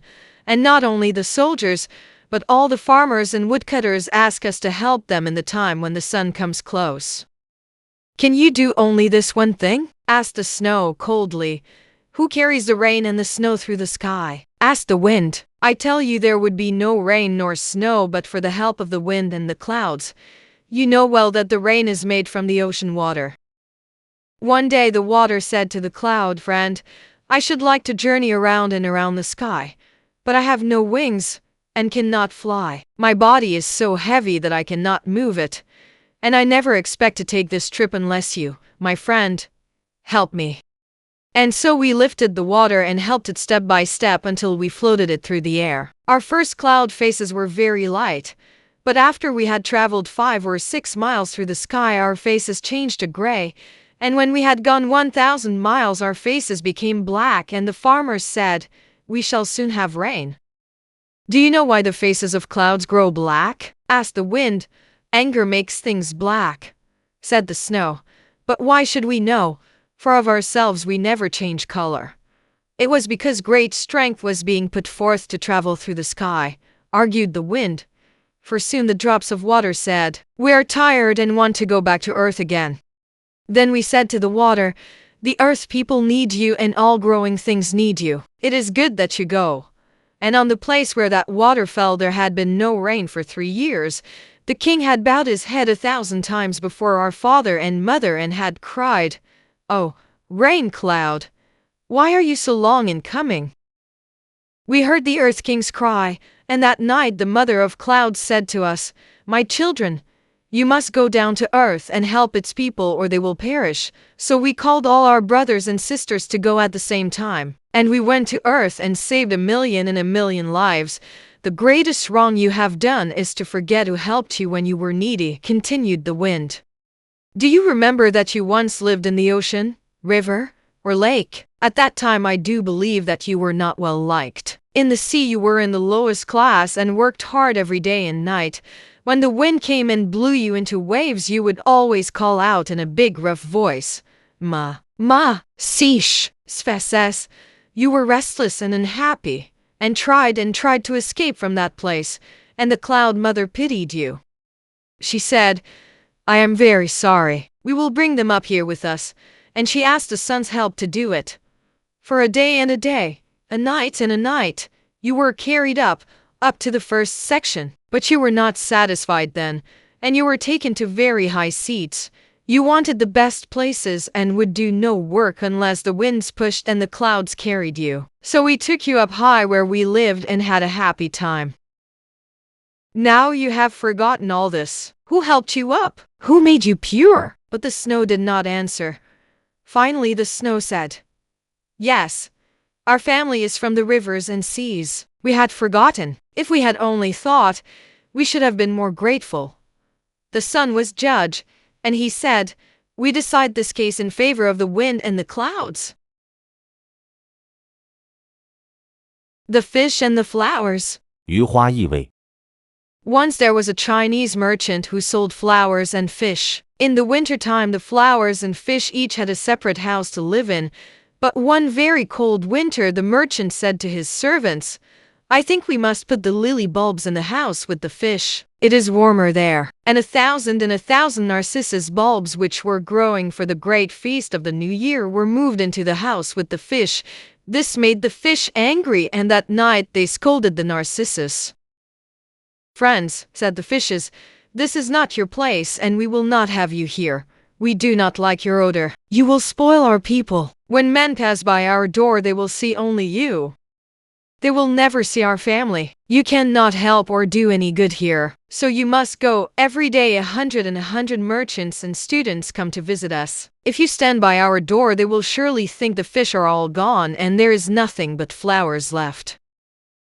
We do not want our place to smell so strongly of flowers. We do not like it. It is very bad and makes us sick. The narcissus answered, Strange, but we were thinking of that same thing. Some people say that fishes have a bad odor, but I never heard it said of our flowers. I think I will say no more about it. Let others decide. Then another flower spoke and said to the one who had been talking, Hush, sister, this is not our house. We will go tomorrow. Let the fishes say what they will about us, and do not quarrel with them. All people know we are not bad and that our fragrance is sweet. When the morning sunshine came, the doors were opened, and 1,000 flowers had blossomed in the night, and the people said, Oh, how sweet! Even a fish house can be made pleasant. We wish it could be like this all the time. And one visitor said, How sweet this place is! Do fishes or flowers live here? And when he saw, he said, It is too bad to put delicate flowers in evil-smelling places.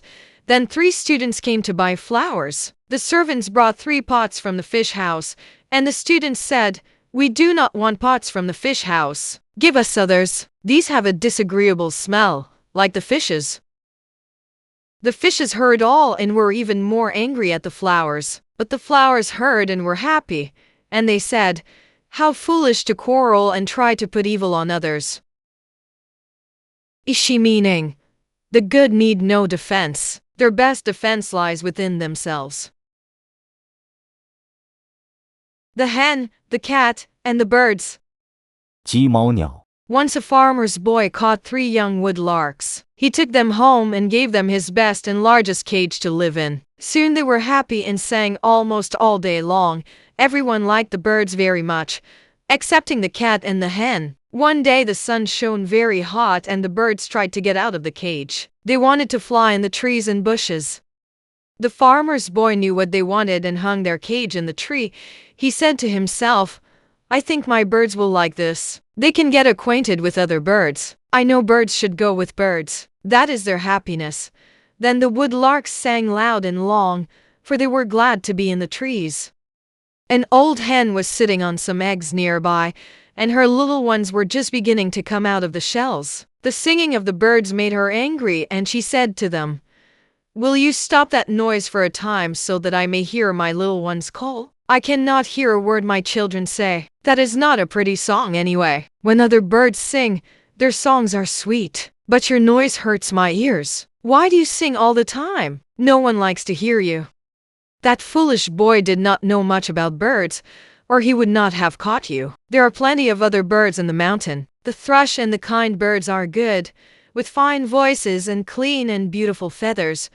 Why could not that foolish boy catch them? They are the birds I like. They are kind to chickens and like to live with us. But you woodlarks are our enemies, and our children fear to come near you. The birds made no reply to the hen's scolding. They sang and were happy and did not seem to notice her. This only made the hen more angry, and when the cat passed by her door, she said, "Good morning, Mrs. Cat. Do you know we have much trouble since our enemies, the woodlarks, came here to live? They are always trying to get out of the cage. I think they want to hurt my children or yours," she added slyly. "Do you hear their harsh, ugly voices all the day? I cannot sleep. I cannot find any comfort here since those birds have come. Our master's son brought them," said the cat, "and we cannot help ourselves." "What would you do about it?" "I told you," said the hen, "that I do not like those birds. They should be killed or driven away." "I do not like them very well either," replied the cat. "Cats and birds do not go well together. Cats like birds to eat, you know, but then men like chickens. If you do not want them here, we can do this. At midday, when the master's son lets the birds out for a bath, they sit a while in the sun to dry their feathers. When you see them come out, call cluck, cluck, and I will come and catch them or drive them away." When the time came for the birds to take their bath, the cat was asleep. The hen called loudly. The cat heard her and crept quietly to the place where the birds were bathing, but one of the birds saw the cat and said to her, "Mrs. Cat, what are you trying to do? We know what the hen said to you about us last night. I heard her advise you to kill us or drive us away. Is this not true? The old hen does not wish us to live here. But then the rats and mice do not like you to live here either. I warn you not to put your paws on us. If you kill us, the master's boy will kill you, and he will kill and cook the hen. Do you know how much he loves us? Every morning before the sun shines, he is up, and do you know where he goes? He goes to the river to catch the baby swims little fish for us. He goes to the mountain and catches grasshoppers for us, and from the fields he brings us seeds and rice. He works hard for us. Sometimes he brings other boys here just to hear our songs. He spent much money for our cage and our gemstone water dishes. Every day the master asks his son, "How are your birds, my son?" One day our brother would not eat food, and the boy said to his father, "What ails my bird, father? All the foods are here, but he will not eat." The father answered, "I will call a doctor." And the doctor came and said, "The bird has fever. Give him some Da Wang Sai and Sang Chu Mi and he will be well soon." The boy paid the doctor for this. So you see how well he loves us. When we do not like to stay in the house, he hangs us out in the trees so that we can talk with other birds. Now, Mrs. Cat, do you see how well we are cared for? Go back and tell the old hen not to talk about us. Do not notice what she says against us, for if you kill us, as the hen wishes you to do, you will surely have no life left in the world. You see how cunning the hen is. She will not do the thing herself, but wants you to do it. That proves that she is your enemy as well as ours. Oh, Mrs. Cat, do not be foolish. You have 3 little ones to care for. If you lose your life by taking ours, who will care for your children? Will the hen do it? I think not. When the cat heard such wisdom from a little bird, she said, Well, I think you are right," and went away. Ishi meaning, true friends will not ask you to do things they would not do themselves. The boy who wanted the impossible. 欲所不能御者。 Jingqing Pure Gold was 4 years old when his parents sent him to a baby school one for the first time and told him that the teacher could tell him everything he would like to know. When he saw a queer bird flying around, he asked his teacher, "What kind of thing is that in the air?" His teacher told him, "A bird," and that to be a bird meant to fly around and sing in every place and make music for the people. Footnote 1. The little children of China from 3 to 6 years of age are often sent to a subscription school to learn to talk, write characters, etc. The teachers of these schools are required to be men of very exemplary character. They must be gentle and kind and, above all, have no bad habits. The boy said, "Can I not do it?" His teacher said, "Yes, you can sing music for the people, But you cannot fly unless you get wings, Jing-Ching replied. Yes, I can do that too. My grandmother told me about a spirit with wings. His teacher said, if your grandmother told you that, you can try and see. You may be a man with wings sometime. Footnote 2. A man with wings. This cannot be translated into the word angel. This story from the Chinese history, or life stories from the actual lives of the people, was taken from a district of China where Buddhism prevails. Jing-Ching's idea of a man spirit with wings after death was based on the belief taught by the Buddhist priests that men might live again, but that no one could attain again a state of consciousness if he killed, spilled blood, or ate flesh. Meat eaters were consequently barred from ever wearing wings. The idea of wings was not general, as the Buddhist spirit was never pictured as having wings, though being able to float through the air. The hope of a future life was a little brighter for the Buddhist, however, than for the follower of Confucius. That great and good man's law of life gave 350 precepts, and man by following them might hope for eternal consciousness. But though they were a good basis for a moral character, they were the despair of those who tried to keep all 350 of them in the hope of winning eternal life. Just then the servant girl, that his mother had sent, came to fetch him home from school. When they reached a park by his home, Jing-Ching said, Lao Mai, I want that long ladder and a long stick. The nurse girl did not know what he would do with them, but she finally had to give him both to keep him from crying. She was afraid his mother would hear him cry and that she would come out and scold her for not taking better care of the child. He climbed up, 9 steps by himself and fell down, but he was not hurt, nor did he cry. He had no fear. He thought of but one thing: he was going to be a bird. Suddenly his mother came and saw him again trying to climb up the ladder and asked, What are you doing, Jing-Ching? He answered, I want to be a bird. Wait, I will try again. I know that birds fly in the air, not on the ground. I cannot fly on earth. If I get up high in the air, then I know I can fly.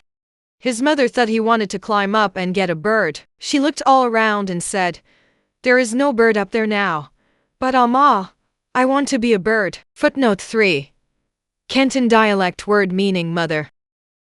The servant Lao Mai came just then and explained to his mother. His mother said he was a foolish boy and gave him food and sent him to school again. In 2 hours the teacher sent all the boys out to play. They ran to the pond where the goldfish were, for they liked to watch them swim in the water. After exercise, they all went into the schoolroom and Jing-Ching told his teacher, I saw many goldfish swimming in the pond. Did you know that, teacher? A man fed them rice and they all came out for him. They seemed so happy. They shook their tails and waved their fins and swam up and down and all around in the cool water. Oh, I should like to be a fish. His teacher said, Learn lessons now.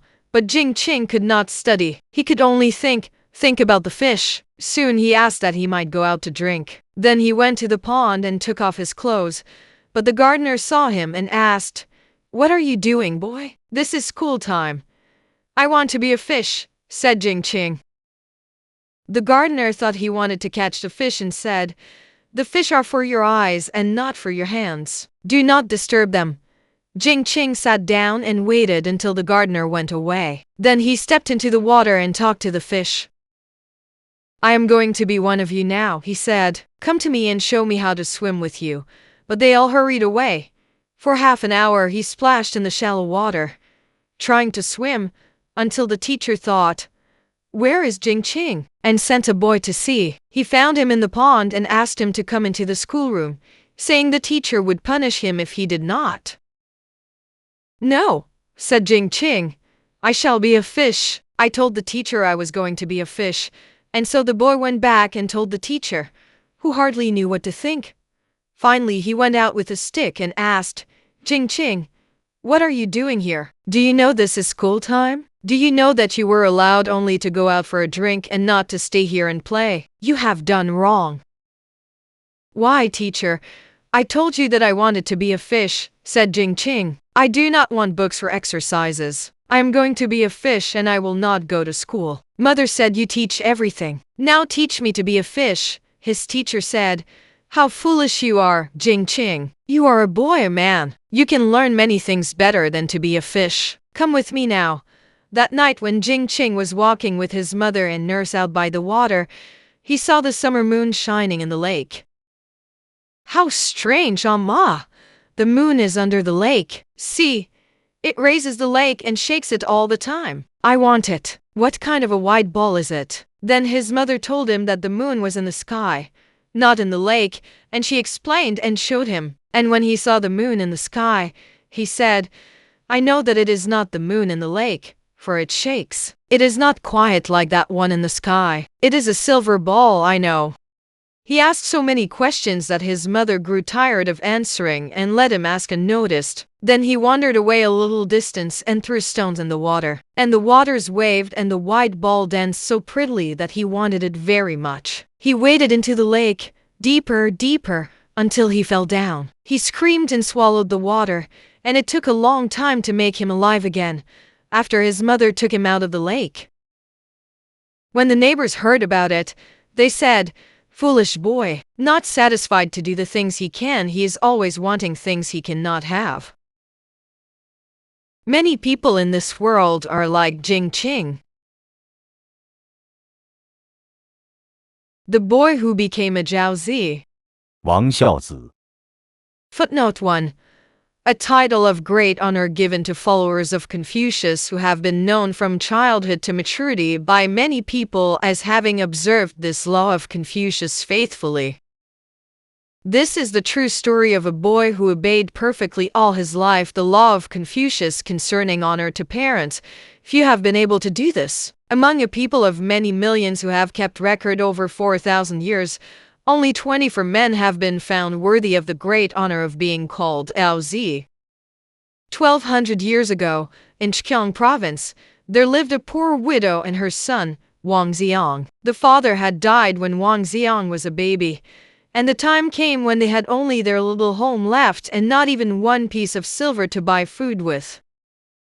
So the mother went to many places daily and asked food for herself and child. For 7 long years, every day in the cold rain or in the sunshine, this poor widow begged food and kept herself and child from starving. She was a good woman and never complained even to the heavens. And in her heart she said many times, no mother should be sorrowful when she has a good son. My boy is true without being taught. Many mothers have sons, but they are not as this one. When Wang Xiang was 14 years old, he said to his mother, Ma, I will seek work and we will have food. You must rest now. In the morning early he went to the marketplace and asked work of many people. At midday, when the laborers left the marketplace, they said, You are too young to work here. As he was hungry, he went to a merchant's house and asked food. And because he was a gentle boy and pleaded so earnestly, the merchant told his cook to give him food. Wang Xiang would not eat the food, but took it home to his mother. 90 times Wang Xiang left home at sunrise. He sought work all day, and every night he took food home to his mother and comforted her with, I soon will find work, Ma. One man says he will want me soon, or a man told me of yet another place to seek work, and in many other ways he comforted his mother. When he gave her the food he brought, she would say, You eat too, but he would always answer, I have had mine. You eat first. And when she had finished eating, he would eat of what was left. One time Wang Xiang's mother fell sick. He said, I will go for the doctor. But his mother said, I have no silver. Wait and you will soon have work. I think I shall be well then. But Wang Xiang ran to the city of Nimchu and asked the doctor to come to his mother. He said to him as they went to his mother's house, My mother did not get up at sunrise. She is weak and sick and cannot eat food. She does not want a doctor, as we have no silver, but I believe you will wait and, when I get work, I will pay you. The doctor said, I always help the poor when I can, and will not charge you this time. When they reached a widow's home, the doctor made the examination of the tongue, the eyes, and the pulse. He then said, She is very weak. I will leave medicine, but it is better that she eat good food that she likes. Twice in 5 days, she should have a carp fish boiled in rice wine. But it is winter and the river is frozen. I know not how you will get that fish. And then he went away. Wang Xiang gave his mother the medicine, and she asked, "What did the doctor say about me?" "He said you needed a carp fish cooked in rice wine so that you may be strong," answered Wang Xiang. "It is very easy for me to find one. I am going now to the river." But the mother said, "Not now, my son. Wait until spring. The river is covered with ice." "I will see," said Wang Xiang, and he put on his fishing clothes. His mother said, "I fear you will die if you go into the water." Footnote 2. In China, the country boys go in the water to fish with hand nets and become experts in diving and swimming underwater. The hand nets are about 2 feet wide and 3 feet long. "I will see first if there are any fish," said he. When Wang Xiang reached the river, he saw it was covered with ice. He made a great hole in the ice and went in. And after swimming and diving for some time, he caught a fish for his mother, but his breath almost left him in the cold water, and when he came out, he could not stand on the ice. He fell down, and his clothes froze to the ice with the net and the fish he had caught. "He is gone a long time," thought his mother. She called a servant girl who was passing, and said, "Amoy, will you go down to the river Qingqi and see if my boy is there?" Amoy went and saw the boy and the fish in the net lying frozen on the ice together. She called Wang Xiang, but when no answer came back to her, she thought, "He is dead," and ran in fear. But she met a farmer who was riding a cow, and she told him, "Wang Xiang is dead on the ice." The farmer left his cow and went with her to see. The farmer took off his own coat and wrapped it around the boy. He carried him in his arms and said to the servant, "I think he is not dead. Take the fish and net at once to Wang Xiang's mother." In an hour, Wang Xiang came to life again. He arose and cooked the fish for his mother, and in 15 days she was well. Soon after this, Wang Xiang was given work in the next village as cook for a rich professor who had many pupils.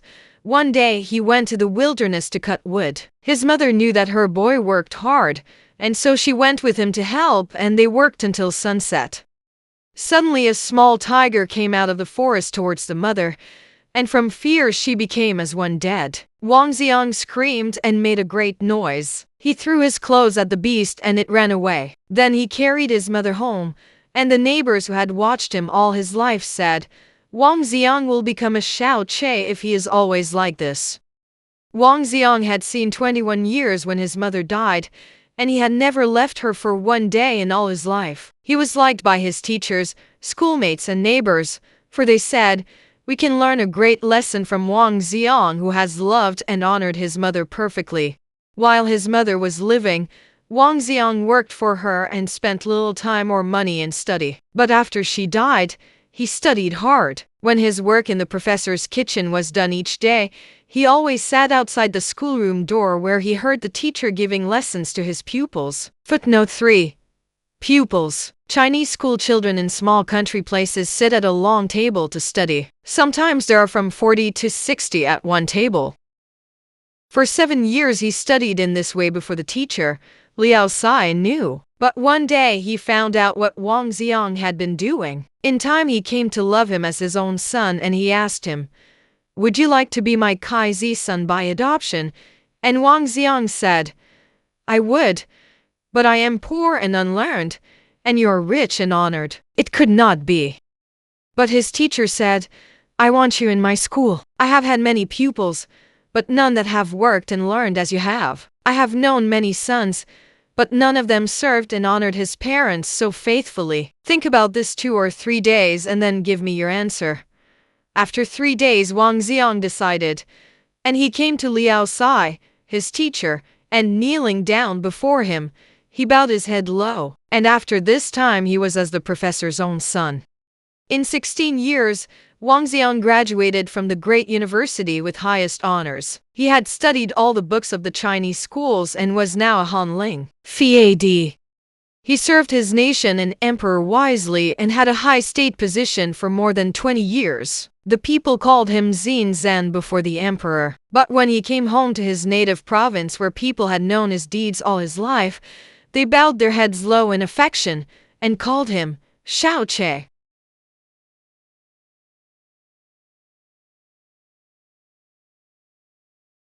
The Hunter, the Snipe, and the Bivalve. 猎者读的。 Young Moi was one of the very wise men of China. He had lived in the mountains and studied the books of Confucius for 20 years, and afterwards he taught others. He taught school for 10 years, and because of his wisdom had many pupils, over 2,000 in all. He was now 60 years old and greatly respected by many people. One day, he thought he would give a party for his scholars. So he sent them all word and asked that each one repeat a story at the party. After he had invited his guests, he thought, I too must have a story ready for tomorrow night. What shall it be? And he walked down to the river thinking. There he saw two creatures in the edge of the river fighting. One was the great bivalve. The other was a snipe that had been hunting for fish in the river. Footnote 1. A huge oyster about 3 feet square and weighing 20 pounds, which is said to have existed at that time about 1,000 years ago, but is now extinct. They fought long and hard, until a hunter with a gun and net passed by and saw them. He made no noise and came close, but they were so busy trying to kill each other that they could not see him. So he caught them both and took them home in his net. Young Moi, the wise teacher, thought deeply and said to himself, there is meaning in all this, and he walked slowly back to his schoolroom. He sat down at his desk and thought, and he stirred the ink in his ink dish, not knowing what he did. Then he wrote this story and said, in my mind this is a strange thing. The snipe is a fine creature in the air. He has 2 wings and has great power to do for himself. Small fishes swim in the water and the snipe can take anyone he wants, but he cannot live in the home of the bivalve or try to take life away from him without perishing himself. If he had power to go under the water and live, there would be no small fishes in the river, and if he were big, like the eagle or bear, there would soon be no fishes in the world. I am glad the Creator made him a small creature and not too powerful. The bivalve has great power to live under the water. Small swimming things cannot escape if they pass by his door, but if he could move about like other fishes with his great power and his appetite for many fish, I think the mother of all fishes could not make enough for his greedy mouth. For now he opens his doors all day long and takes in the creatures that swim by. I had fish from the river last night for my evening meal, but I think they never passed the bivalve's house, or he would have had them for his supper. When the bivalve and snipe fought together, each one thought, I have great power. I want what you have, and I will kill you and get it for myself. The snipe saw the bivalve's door open and he thought, what nice white meat, I will have it. And he picked at it. The bivalve shut his doors tight and held the snipe so that he could not get away. And they fought, each one trying to kill the other, until the hunter came and caught them both. Then the hunter took the snipe and the bivalve home and said to his wife, we will have a good supper tonight. And his wife looked and was very glad to have 2 such savory things at one time. The hunter said, cook the bivalve well done, and we will put some tung ku and cho chen cho with it. Save the shells and put them away carefully to dry, and I will sell them to the man who makes furniture, for inlaying his tables. Footnote 2. A Chinese sauce. Footnote 3. A Chinese mushroom which grows in the forests. It is very rare and much larger than the ordinary variety. Video editor's note. It appears that the author mixed these 2 up. Tangku should be donggu, while this other should be a vinegar of sorts, as suggested by the 3rd word cho, cu. The pearls that were in this bivalve will bring me much silver from the jeweler. I will ask my mother to come here for supper. The bivalve is enough for us all, and my mother will be glad. She has never before eaten of a bivalve. The snipe, I will not kill. I will keep him to show to my son and nephew. Give him rice to eat and some water to drink, and keep him in the cage. Tomorrow I will give him some fish, and in a few days I will take him to the school teacher. Then, when I train him to sing, I will take him to the marketplace and sell him for much silver. The snipe, I will not kill. I will keep him to show to my son and nephew. Give him rice to eat and some water to drink, and keep him in the cage. Tomorrow I will give him some fish, and in a few days I will take him to the school teacher. Then, when I train him to sing, I will take him to the marketplace and sell him for much silver. At the party on the evening of the next day, all the pupils told stories. At last the teacher repeated the story of the fight between the swimming and flying creatures. Now, I will ask you a question, he said to the pupils. If the snipe flies in the air, can man catch him? And if the bivalve stays under the cave in the river, can man injure him? And the pupils all said, No, teacher. Well, it was said that the snipe and the bivalve were caught yesterday. Can you tell me why? We do not know, said the scholars, and the teacher said, They are happy and powerful creatures when they do no harm to each other. The snipe flies in the air, the bivalve swims in his home, the sea, and each has happiness according to his kind. Now you see these two creatures fought together, the snipe and the bivalve, and they did not succeed by fighting. The hunter is the only one that succeeded. It is so with the three nations now at war. They are like the hunter, the snipe, and the bivalve. They ought to live in peace. They are lost when they fight among themselves. Then young Moy drew a picture of the warring countries for his pupils. Yacht 1 Yi 2 Psalm 3. 1 and 3 represent two nations at war with each other. 1 asks 2's permission to pass an army through his country that he may fight 3. While the army of 1 is away from home, the people get in a fight among themselves and civil war follows. Number 2 takes advantage of the situation and in the absence of number 1's army, who is trying to overpower 3, conquers number 1 easily. Number 2 then owns the nations 1 and 2, and with this added strength goes to the land of number 3 and conquers him, so that all 3 countries now belong to number 2. Footnote 4. Yacht, Yi, Sarm are Canton dialect words for 1, 2, 3. Editor's note: the story mentioned here is known by a Chinese proverb called 鹬蚌相争. The Mule and the Lion, Li Si and Shi Zi. 罗师访猪. One night the lion was very hungry, but as the creatures of the wilderness knew and feared him even from afar, he could not find food. So he went to visit the young mule that lived near the farmer's house, and when he saw her he smiled blandly and asked, What do you eat, fair Li, to make you so sleek and fat? What makes your hair so smooth and beautiful? I think your master gives you tender fresh grass and fat young pig to eat. The mule answered, No, I am fat because I am gentle. My hair is beautiful because I do not fight with other creatures. But why do you come here, see? Are you hungry? I believe you are seeking for food. The lion said, Oh no, I am not hungry. I only walk around to get the cool, fresh air. And then the night is very beautiful. The moon hangs up in the clear sky with the stars and makes a soft light. And so I came to visit you. Would you not like to take a walk with me? I will take you to visit my friend, the pig. I never go to his house alone. I always take a friend with me. The mule asked, Shall we go to any other place? Yes, answered the lion. I think we will go to visit another friend of mine who lives not far away. Then the mule asked his mother, Will you allow me to go with C to see his friend? Who is his friend? Asked the mother. The farmer's pig, said the mule. So the lion and the mule went to visit the pig who lived in a house in the farmer's yard. But as soon as the pig saw the lion, he called out in a loud voice to his mother.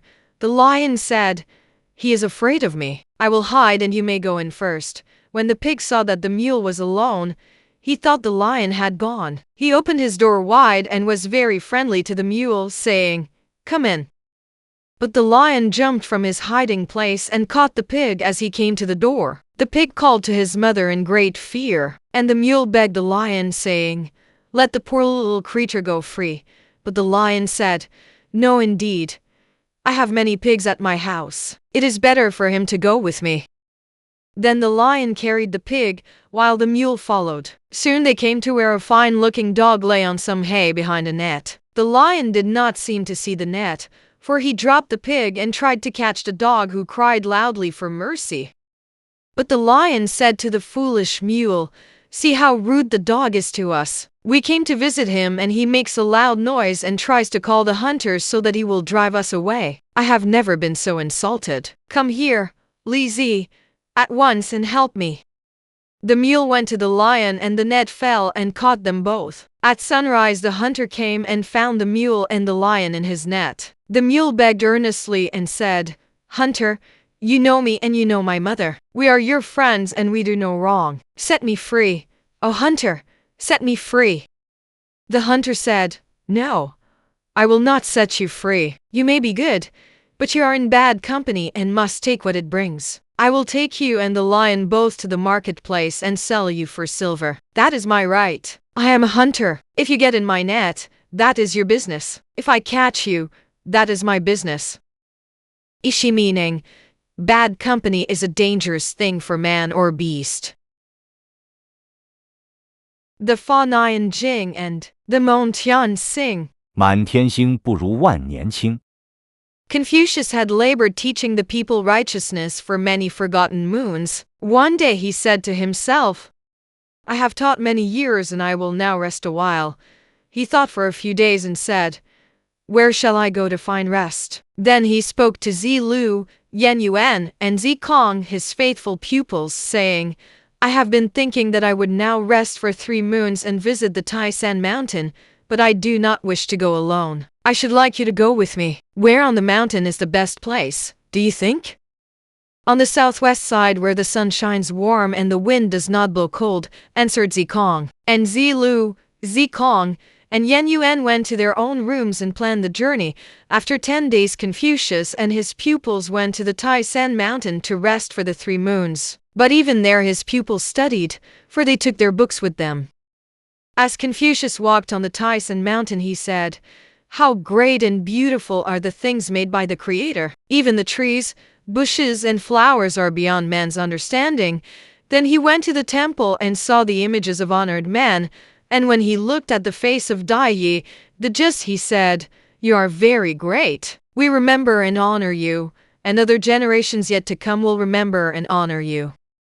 When he had walked another half-mile, he grew tired and sat down under the Fa-Nien-Ts'ing tree, and soon he slept.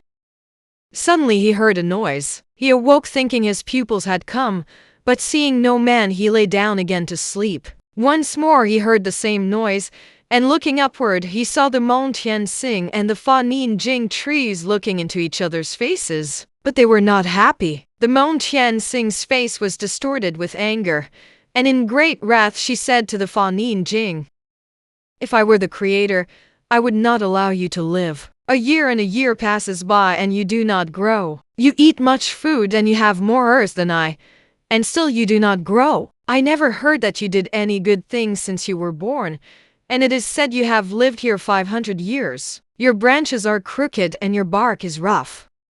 You are not even good to look upon. Do you think the children of men care for you? No, for you have neither flowers nor fruit. If people sit under your shade when the wind blows hard, I should think your sharp, ugly leaves would fall on them and stick them.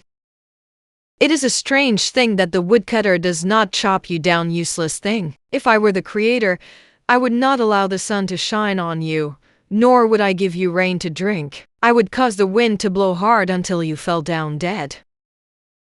You see, I have the sweetest of flowers and the people all like me." One day 2 women passed by here and one of them said, "Mön-Tien-Sing, how I wish that I might take you with me. You're so beautiful, but I fear you do not like me.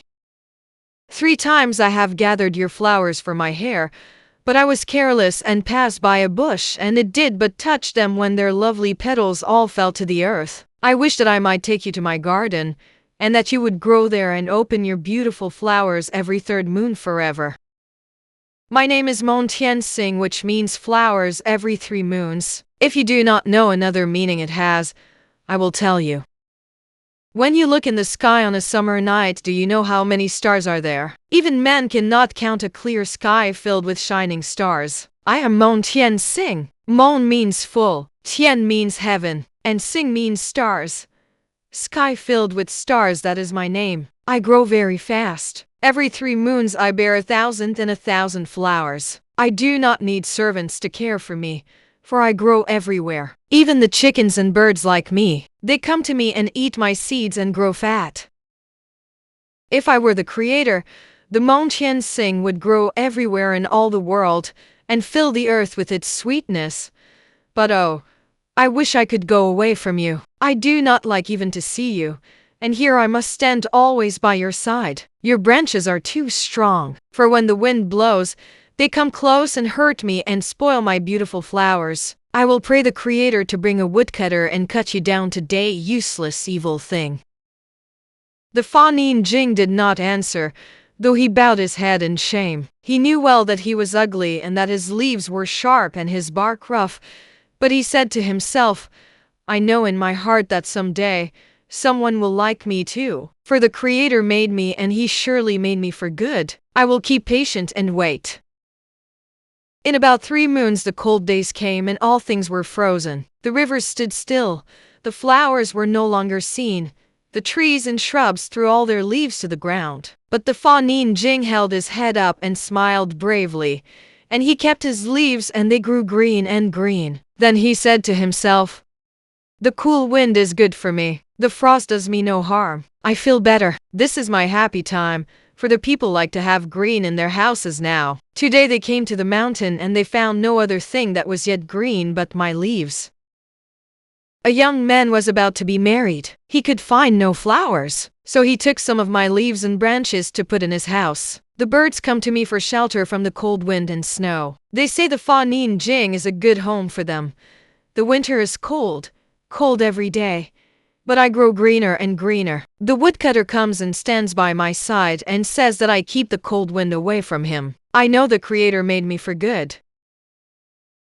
Then Confucius awoke. He looked up, and he looked down, and he looked all about him. There was no living thing near except the Fa-Nien-Ts'ing and the Mön-Tien-Sing, and he said, "It was a dream, but surely I heard the Mön-Tien-Sing trying to quarrel with the Fa-Nien-Ts'ing. I know that the things of the world have deep meaning, and this is my lesson. I would not be as the Mön-Tien-Sing, but I wish to be like the Fa-Nien-Ts'ing." He arose and laid his hand gently on the Fa-Nien-Ts'ing and said, "The time is long that you stand here, patient one. The cold heart of winter does not change your nature more than it does that of birds, beasts, man, or even your enemy, the Mön-Tien-Sing.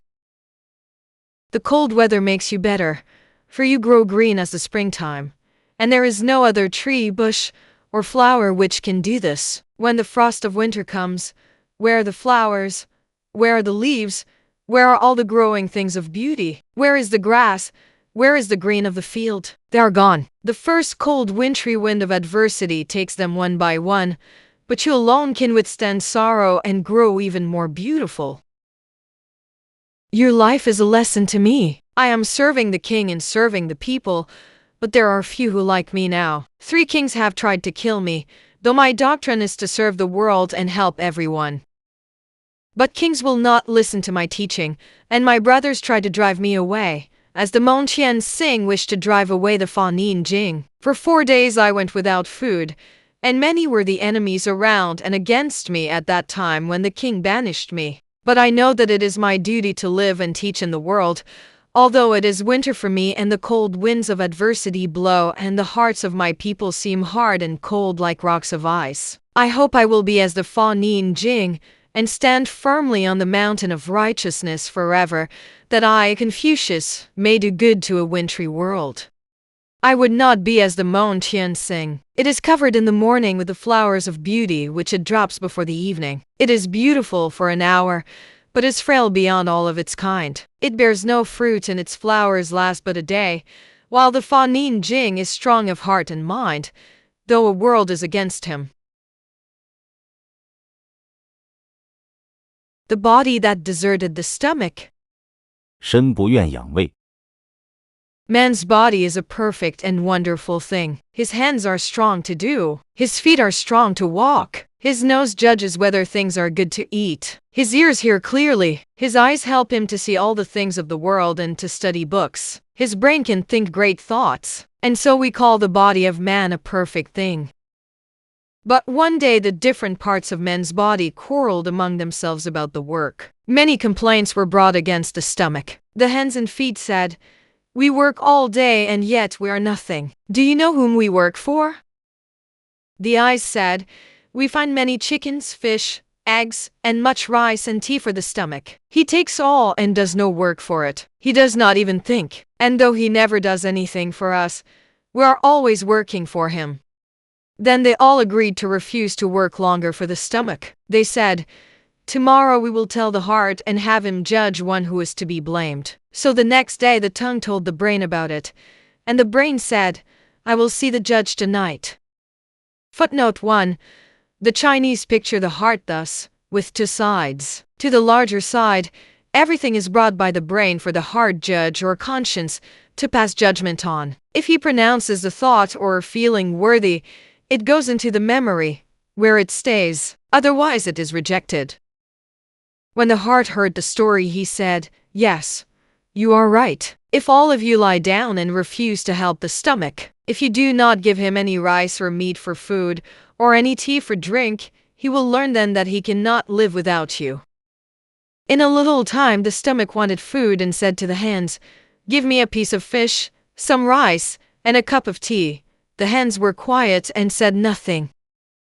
Then the stomach said to the feet, "Will you go out and have Men Yen bring me a bowl of chop suey mean? I am hungry." Footnote 2. Canton dialect. The feet answered, "No, sir, we will not work for you any more." And they lay down. The stomach cried for food, but all said, "We do not care. We will not work for him." After a while the eyes found they could not see well, and in the theater hall next door the drums drummed hard, but the ears could not hear. The heart judge said, "How is it now with the stomach?" The brain answered, "We are not working for him, nor helping him any more, and I believe he is going to die. I fear that I too will die and that all the others will die. I do not believe we have done right in deserting the stomach. Do you not think it best to tell the feet to go out and bring the stomach some chop suey mean? If he had that, he might help us again. We shall all surely die unless we have his aid." But the unwise judge said, "Let him get his own food. Let him do his work for himself." "He cannot do that," said the brain. "He lives in a place with great walls around him, so he cannot get out. The hands and the feet have always brought his food to him." The judge said, "Has he spoken about it today?" And the brain answered, "No. So they agreed to leave the stomach to himself one day longer, but that night they were all found dead together, for they could not live without each other. This fable was told by the Chinese general Hsao-tsze to the Chinese emperor about 1200 years ago. The emperor had been angry at a province of his own people and wished to send this general with soldiers to kill them. But the general would not go, and in his argument with the emperor he used this fable to illustrate his reasons for objection and to show the necessity of each part to all. This fable was translated into Japanese in 1891, and the Japanese have added the following ishi meaning. The stomach means the emperor. The hands, eyes, feet, all parts of the body, represent the people. Again, the stomach is like a mother, the other parts being the children. So each one of the people must do something for his nation and emperor. Each child must do something for the family and the mother. These things must be, if the nation is to be powerful, or if the family is to be strong and united. The Proud Fox and the Crab. 傲虎辱蟹。 One day a fox said to a crab, "Crawling thing, did you ever run in all your life?" "Yes," said the crab. "I run very often from the mud to the grass and back to the river." "Oh, shame," said the fox. "That is no distance to run. How many feet and legs have you?" "I have only 4. "Why, if I had as many feet as you have, I would run at least 6 times as fast as you do. Did you know that you are really a very slow, stupid creature? Though I have only 4 feet, I run 10 times as far as you do. I never heard of anyone with so many feet as you have, running so slowly." The crab said, "Would you like to run a race with a stupid creature like me? I will try to run as fast as you. I know I am small, so suppose we go to the scales and see how much heavier you are. As you are 10 times larger than I, of course you will have to run 10 times faster. Another reason why you can run so fast is because you have such a fine tail and hold it so high. If you would allow me to put it down, I do not think you could run any faster than I." "Oh, very well," said the fox, contemptuously. "Do as you like. And still the race will be so easy for me that I will not even need to try. Your many legs and your stupid head do not go very well together. Now, if I had my sense and all of your legs, no creature in the forest could outrun me. As it is, there are none that can outwit me. I am known as the sharp-witted. Even man says, 'Qui quot we lie sly as a fox.' So do what you will, stupid one." "If you will let me tie your beautiful tail down so it will stay," said the crab, "I am sure I can win the race." "Oh no, you cannot," said the fox, "but I will prove to even your stupid, slow brain that it will make no difference. Now, how do you wish that I should hold my tail?" said the crab. "If you will allow me to hang something on your tail to hold it down, I am sure you cannot run faster than I." "Do as you like," said the fox. "Allow me to come nearer," said the crab, "and when I have it fastened to your tail, I will say, 'Ready!' Then you are to start." So the crab crawled behind and caught the fox's tail with his pincers and said, "Ready!" The fox ran and ran until he was tired, and when he stopped, there was the crab beside him. "Where are you now?" said the crab. "I thought you were to run 10 times faster than I. You are not even ahead of me with all your boasting." The fox, panting for breath, hung his head in shame and went away where he might never see the crab again. Ishi meaning, a big, proud, boastful mouth is a worse thing for a man than it is for a fox. A little Chinese rose. 小美女 One day my kwai. Little Rose ran home angry to her mother saying, "Mukin, I do not want my name to be Rose any longer. I was in Dun Cure's garden just now, and she asked me, 'Which flower do you like best of all in our garden?' And I said I liked my name Flower best. Then they all laughed and said, 'We do not. Do you not see the thorns on the roses? When we pass near we tear our dresses. When we touch them the blood flows from our hands. No, we do not like the roses. The baby cow does not like them either. They stick her nose when she tries to eat, and even mother cannot pick them without scissors.' Once when she had a large bunch of roses, little sister tried to get one and it stuck her hands and face so that she cried many hours. Other flowers do not make trouble like that, and we do not see why anyone likes the rose best. We think it very foolish to like a trouble flower and be named for it. I do not like my name Flower anymore, Mukin, and I do not want to bear its name." "Do not cry, dear child," said her mother, "and I will tell you some things about the rose. Do you like rose sugar? 1. Footnote 1. A choice Chinese candy. "Yes, very much," Rose answered, her face growing bright. "And rose oil?" "Oh, yes. Mukin, I thought you did not like the rose, so you ought not to like the good things it makes." "But, Mukin, tell me, why did the rose god make the rose grow with so many thorns? Other flowers are not like that." "Listen, dear child, if the rose tree were like other trees and still had its beautiful flowers, I think we should never have any for ourselves. They would be too easily gathered. The rose god was very wise and put thorns all around his beautiful flower. When he made it, he gave it an odor so sweet that all the gods stopped working on the day it was finished.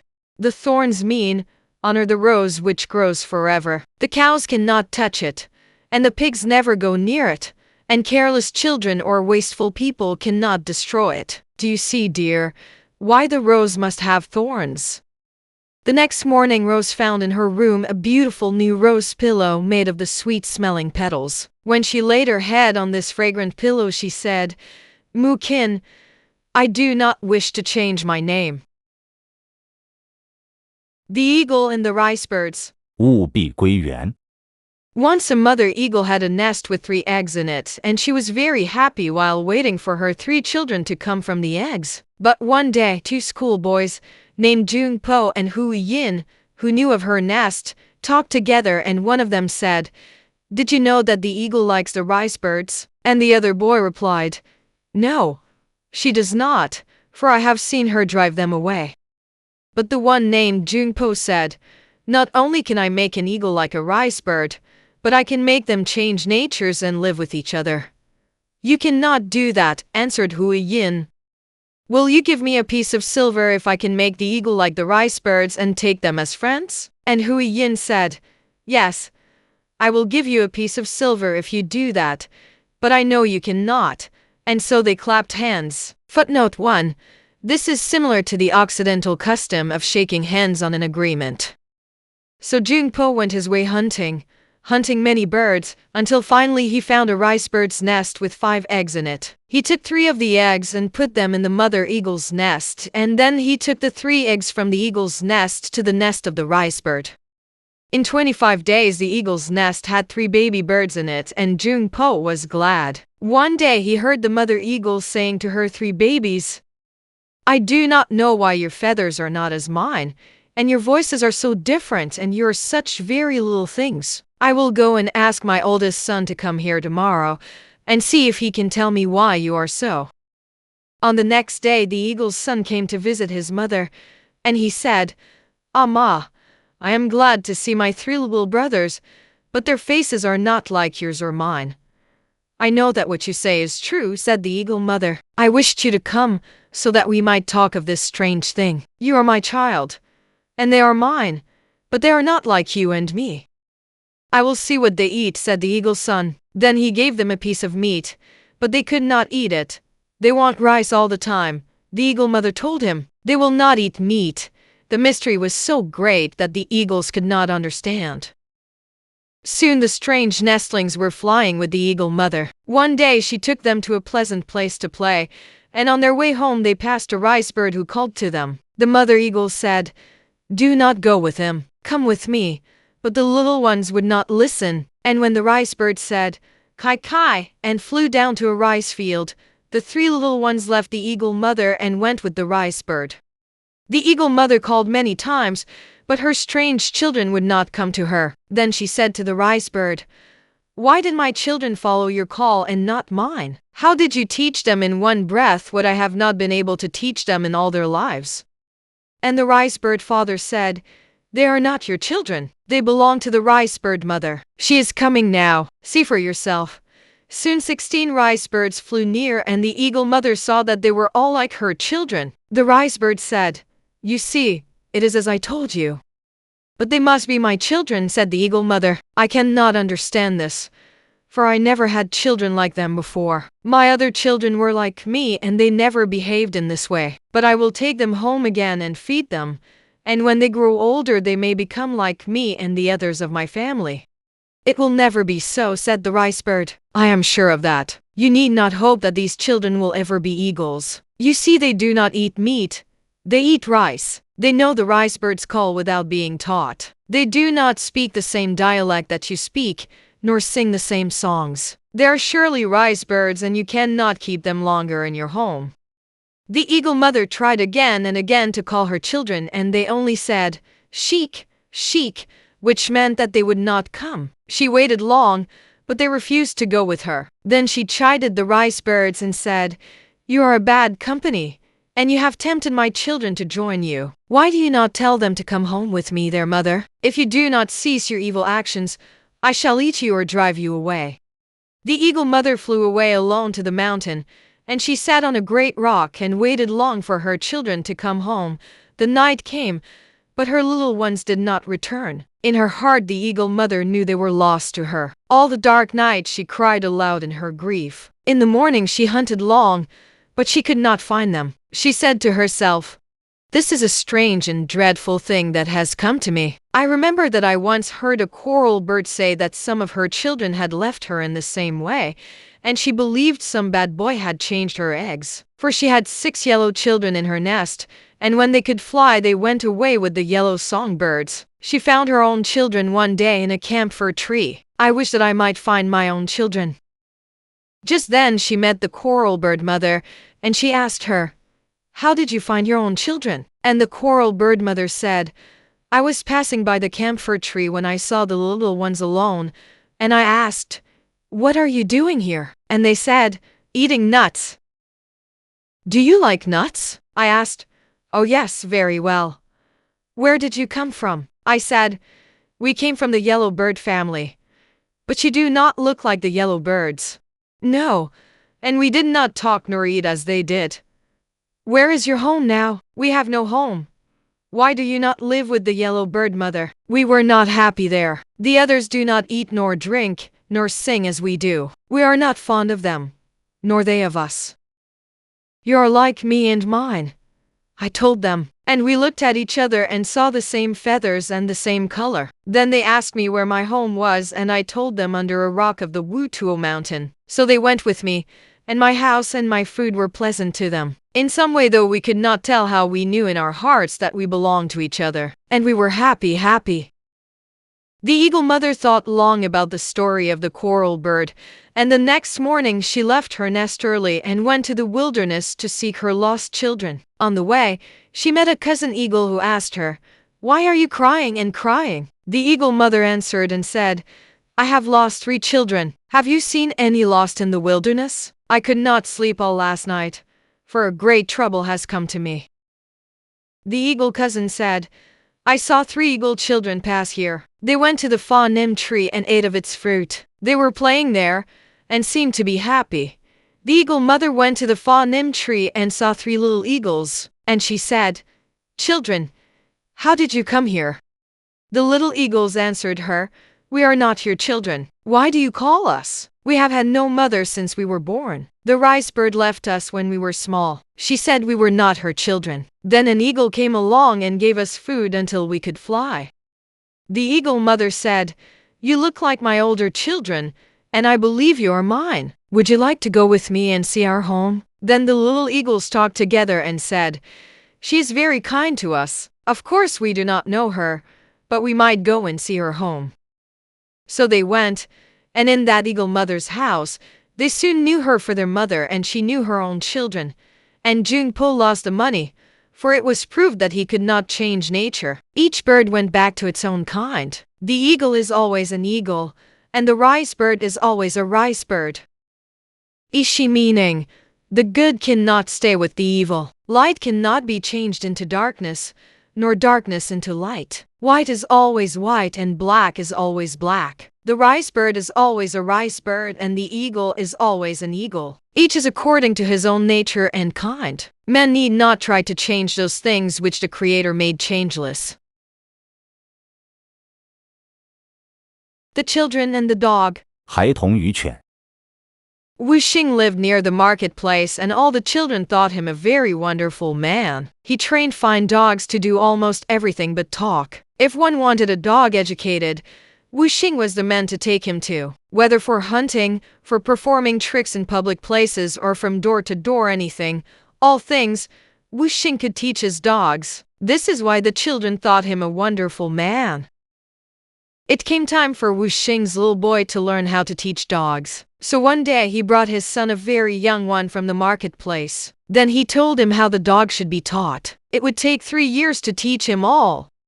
To play soldier with a gun, to dance, to bow his head, to kneel, to play churn the rice, to swim in water with a boy on his back, or to take a basket and go from door to door and beg rice and money for his master. Even then his training was not complete until he could hunt the fox, the gibbon, the mouse deer, and other animals.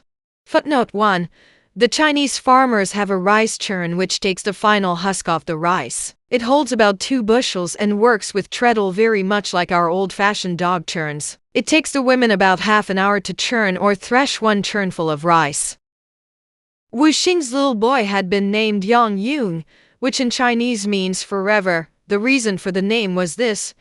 Wu Xing had been given many sons, but they had all died young, so when the last one came he named him Forever, for he said, "He will then live a long time and I shall not be childless." Yang Yung called his dog Shi Long, which means for fun.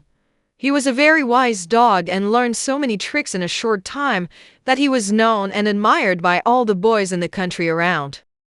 One day a crowd of children coming home from school met Shi Long in the road. They all shouted, "Here is Yang Yung's dog. Now we will have some fun and make him do all his tricks for us." So one boy said, "Here, Shi Long, come here." But the dog would not even notice him. Then another boy pulled his tail because he would not obey, and Shi Long bit the boy's finger and growled, and the boy ran home crying. Another boy said, Now see me. I will make him take me on his back for a swim in the water as he takes Yang Yung. And he caught Shilong roughly and tried to pull him in the water. But the dog pulled his clothes and growled so fiercely that the boy scattered and ran home. One of the boys, Agum, told his mother what had happened, and how angry they all were at the dog, who needed a beating, as they thought. When Yang Yung has visitors, Shilong kneels and bows and does all his tricks for him. Why would he not do them for us, Ama? How can we make him do the tricks for us? Well, my son, said his mother, you wanted the dog to do many things for you. Have you ever done anything for the dog? You are a stranger to him. Did you ever give him anything to eat or drink? Try this, continued the mother. Tomorrow, take a bowl of rice, put a little meat and gravy with it, and give it to the dog. Speak kindly to him and pet him. Do this 2 or 3 times and he will surely like and trust you. Then he will do for you all he knows how to do. You will find people in the world are just the same, my son. Do not expect people to do things for you when you do nothing for them, for that is not right. You must give, if you expect to receive, and it is better to give first. The Two Mountains. 两大山 The Quanlun Mountain is very high, 10,000 feet or more. Most of the time his head is covered with the clouds and, since he was born, no man has ever found the way to climb where he might look in the face of the great Quanlun. And the eagles and the Senkai birds live always with him. Footnote 1. Senkai, a large and beautiful mountain bird with one feather of rarest loveliness. This feather is blue, of a peculiar iridescence, and some of its long curly fronds are white. The Chinese are superstitious about this feather and think it has healing qualities.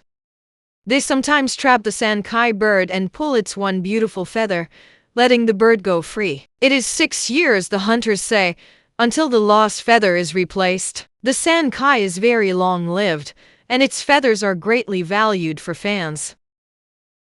One day Quang Lun spoke to the Tai San mountain who lived near, and said, I am the highest mountain in the world. I am the steepest and most honorable of all the mountains here. The farmers come to me. From the morning until the evening sun they come and cut the great rocks from my base. And from the earliest light, until the darkness gathers about my head, the birds sing for me. I have the Senkai birds. They wear the most beautiful feather in the world. It shines in the sun and has a different glory for the moon. Man gives more gold for this than for any other feather that is on the earth. The Senkai is mine. I feed him and he lives always with me. Yesterday, a teacher and his scholars came here and I heard him tell them this story about Confucius. One day, Confucius was talking to the young king Lo Abai, and he asked the king, Have you ever been to the Quanlun mountain? And the king answered, No. Then Confucius showed him a beautiful fan made of feathers from the Senkai birds. Did you ever see feathers like these? He asked. I am a king and I have seen many things, said the young king, but never have I beheld colors of such wondrous beauty. I will give you 1,000 pieces of silver if you will bring me a fan like this one.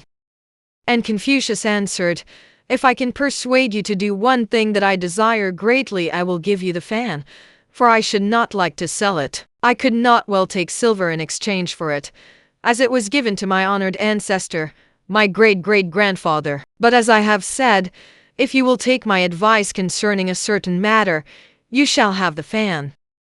I will be advised by you, said the young king. What do you wish me to do? You are a king of great strength, said Confucius. You have more soldiers than any other king. But if you were a lion, you would not kill all the other animals in the wilderness to show your great strength. Or, if you were the greatest fish in the waters, you would not swallow all the weaker fish. Footnote 2. At that time several nations were at war, and Confucius went to the king of each nation, trying to persuade him that it was better to be at peace. He went to the young king Lo Abai first, as his was the strongest of the kingdoms. The young king answered, No, I would not. If I were a lion, I would let all the weaker creatures dance before me in happiness and safety. You are a strong, great king, said Confucius. Other kingdoms are weaker than your own. Their kings do not wish to fight, unless they must. If you will take my advice and will not force them to war for 6 years, you shall have many gifts from these kingdoms. You shall have this wonderful fan made of the feathers from 120 Senkai birds, and gold and ivory with beautiful carving. And you shall have gems of many colors and battle horses and bear's feet. If you will be advised by me, the other nations will give you these things. Footnote 3. Bear's feet are considered a great delicacy by the Chinese. How soon shall I have these things? The young king asked. In 1 year. Confucius replied, You shall have them. I must have time to go again to the rulers of these kingdoms. So the king agreed to do as Confucius desired. And Confucius said, I now give you my fan, and if in 1 year it is as I say, the fan is yours. But if you begin warring with any other nation in that time, you must return the gift to me. Then Confucius went to see the rulers of the weaker kingdoms, and 4 gave promises of peace and sent gifts to the young king. But one of the kings would not give tribute, neither would he say when he would begin war. When a year had almost passed, the young king reported to Confucius, 4 kings only have sent me gifts. Does the other nation wish war, or will its king send me a gift as the others have done? Will you not take my fan as a gift from me, and let the small weak nation go? Said Confucius. Then the king became very angry. He tore his long robe and said, I will swallow up the nation that is my enemy. We will have war now. The year of your promise is not yet gone, said Confucius. If you do that, you must return the priceless fan. And the young king gave Confucius his fan and went away. The king gave his general the order to make ready for war, but in a few hours he repented of what he had done, for he prized the fan of Confucius above all gold or jewels, and he ordered his general to cease preparing for battle. And he further ordered that a Jeshung good talker be sent with this message to Confucius. I, the king, am sick at heart. I wish you to come to me and bring with you the fan which I prize above all gems. I will not battle with the weaker kingdom. I have important work and cannot come today, answered Confucius. But in 1 more day I will see the king. Then the king was very happy again, for his heart was set on possessing the fan. When the next day came, the king sent the most honorable chair carried by 8 men, and went himself to meet Confucius, who held in his hand the priceless fan, for well he knew the heart of the young king. And when he drew near, the king could not see Confucius. He saw only the sparkling colors of the fan he so desired. And Confucius said, I thought you were going to destroy the weaker nation. Why do you wish me to come here? Then the king bowed to Confucius and said, I am in the wrong. I have thought deeply about this, and I will take your advice and keep peace. Now, will you give me the fan? No, you are not to have the fan on the agreement which you broke, for when you sent me away you prepared to make war on the weaker nation, said Confucius. And the young king fell with his face to the ground, and his attendants came to care for him. If you will make a new agreement, said Confucius, and promise that you will never be the first to go to war, I will give you this fan that you so desire. The young king made the agreement, and the fan was given him by Confucius. And the king said to himself, This fan is more than many kingdoms to me. In all the world of man, there is nothing else so beautiful. My heart has desired above all things this wonderful fan of the Senkai feathers and the rare carving. When the Kwanglun Mountain had told this story to the Tai Sen Mountain, he said, Although I have the Senkai birds, the most beautiful of all creation, yet it is to me a strange thing that 1,000 people bow their heads and worship you, while I stand here and am hardly noticed. You give no great thing to the people. You have no beauty. You are not tall and grand. Your head is not higher than the clouds. You cannot see the dark and secret caves of the thunder, and the hidden places of the beginning of the storm. You never gave feathers, more beautiful even than flowers, to a king. Why do the people worship you instead of me? The hunter comes to me and the farmer takes my stones, but they forget me, the giver. Now, tell me truly, why do people love and worship you instead of me? And the Tai Sen Mountain answered, I will tell you why. You are very haughty. You are stiff and stony and proud, from your base to your summit. Your nature is not kind. The children cannot play in your lap. In the summertime, when the people come for the fruit and grain harvest, you give them nothing, and they cannot come to you to choose the sand. It hurts their feet to walk among your rocks and stones. No one can visit you. You do not welcome them. How can they worship you? I am lower and of a gentler nature. The birds come to me to make their nests, and people always gather about me in the summertime. My heart is open and everyone knows me well and loves me. Is she meaning? The proud and the gentle live in the world together, but the gentle and loving have happiness that the proud cannot understand. A Chinese Prodigal Son. 浪子归家。 Part 1. Konghua's father and mother were farmers. They had a pleasant home and would have been very happy together. But after Konghua was 4 years old, he was a bad, disobedient boy. He would not listen to his mother's teachings. She was a good woman and tried by different ways to make him do right. In school he was considered a very bright boy and learned fast, but he would not obey his teacher. Konghua was only 7 years old when he came home one day with his books. He had run away from school. As he came into the room where his mother was working, he cried out, "Mukin, why do you do that?" She was cutting into little bits of fine large piece of cloth that she had woven to make the family clothes of. "Why do you spoil the cloth, mother?" "Yes, my son. It is true I spoil the cloth. It is now good for nothing. It will not make clothes for your father, clothes for yourself, nor clothes for me. It is wasted, and will not be of use even for dust cloths. It is not good for anything. Do you know why I did that, my boy?" "No." "Mukin, why did you do it?" "For this reason, my son. I am anxious that you shall be good and study your lessons in school every day. And I hope that after a while you will be a good and wise man and do something for your father, your mother, and your nation. And I also hope to make your clothes out of this cloth. But your teacher says you run away, go to the seesaw, play in the water, climb trees, throw stones at the little birds all day and will not study. You are using your time as I have used the nice new cloth, cutting it up in useless little pieces. I once thought you were a wise child, but you are not. You are very foolish." Konghua cried and felt sad, while his mother talked, and then he said, "I will go back to school tomorrow. Now can you mend the cloth or make another piece, Mukin?" "I will wait and see if you really mean to be a good boy," said his mother. The next morning he arose early, took his books, and went directly to school. But in a few days he was as bad as before. The school children and the neighbors complained about the boy who did so much mischief. His mother had only the one little son, and as they came to her with complaints, she felt that she could almost die with grief.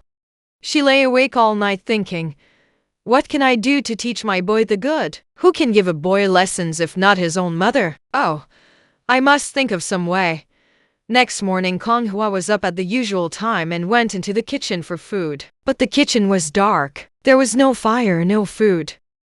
He said to himself, "It is queer, so late and no breakfast."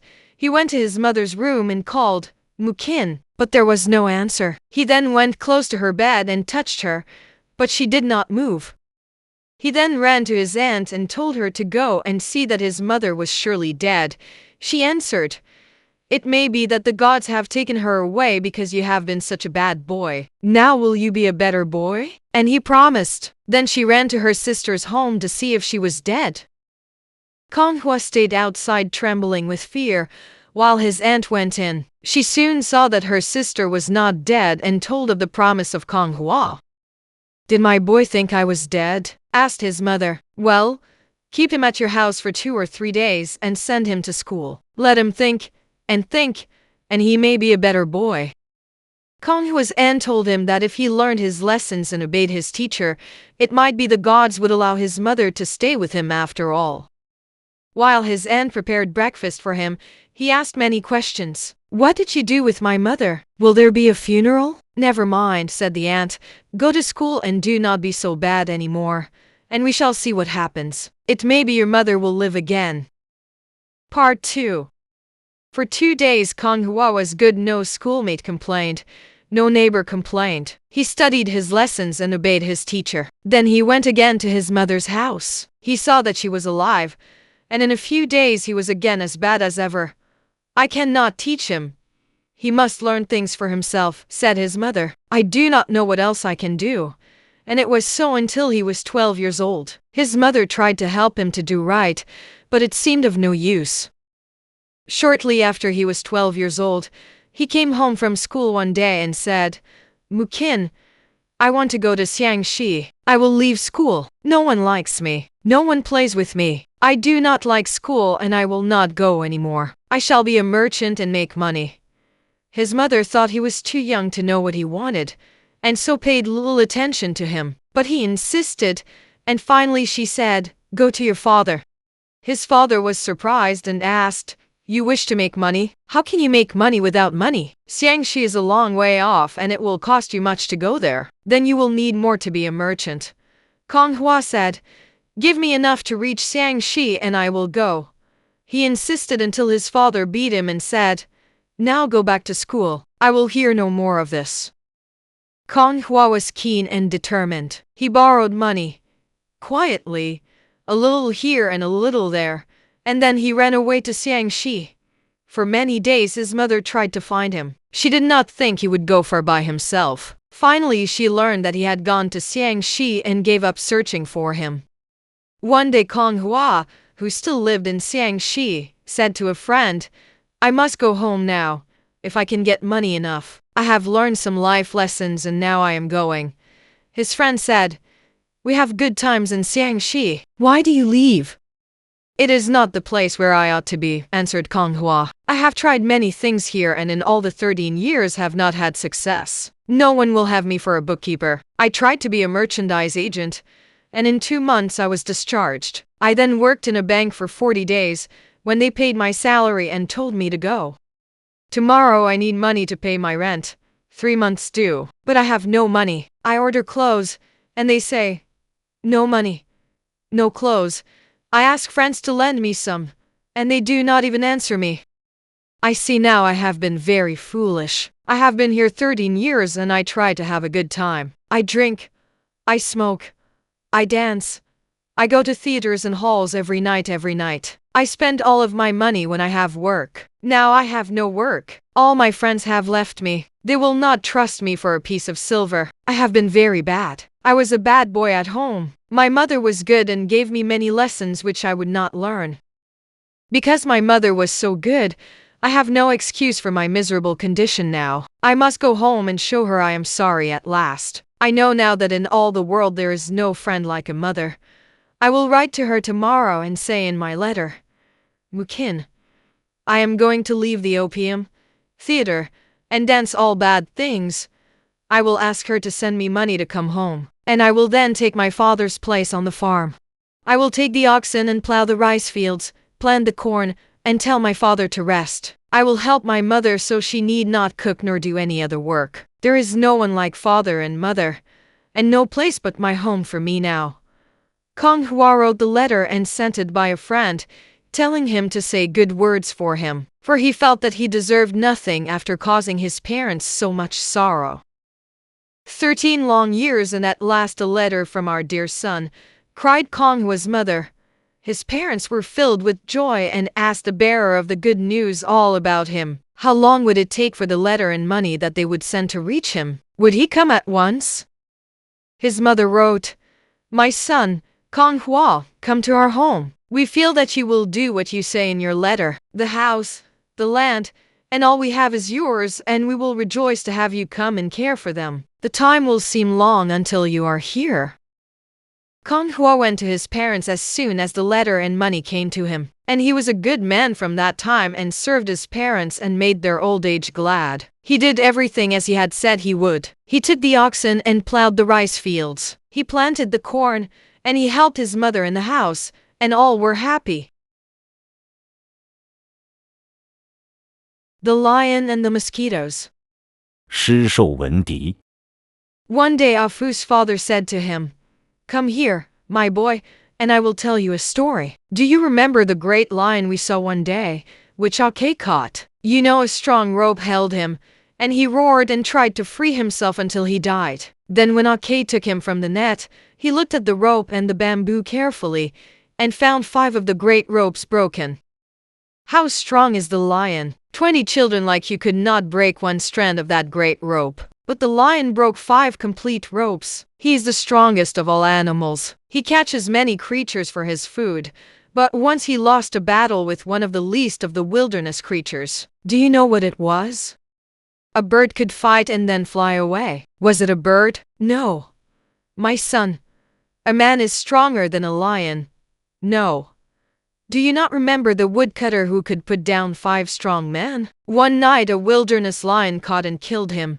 Then what was the smallest of all creatures of the wilderness that battled with a lion? The father said, I will tell you the story.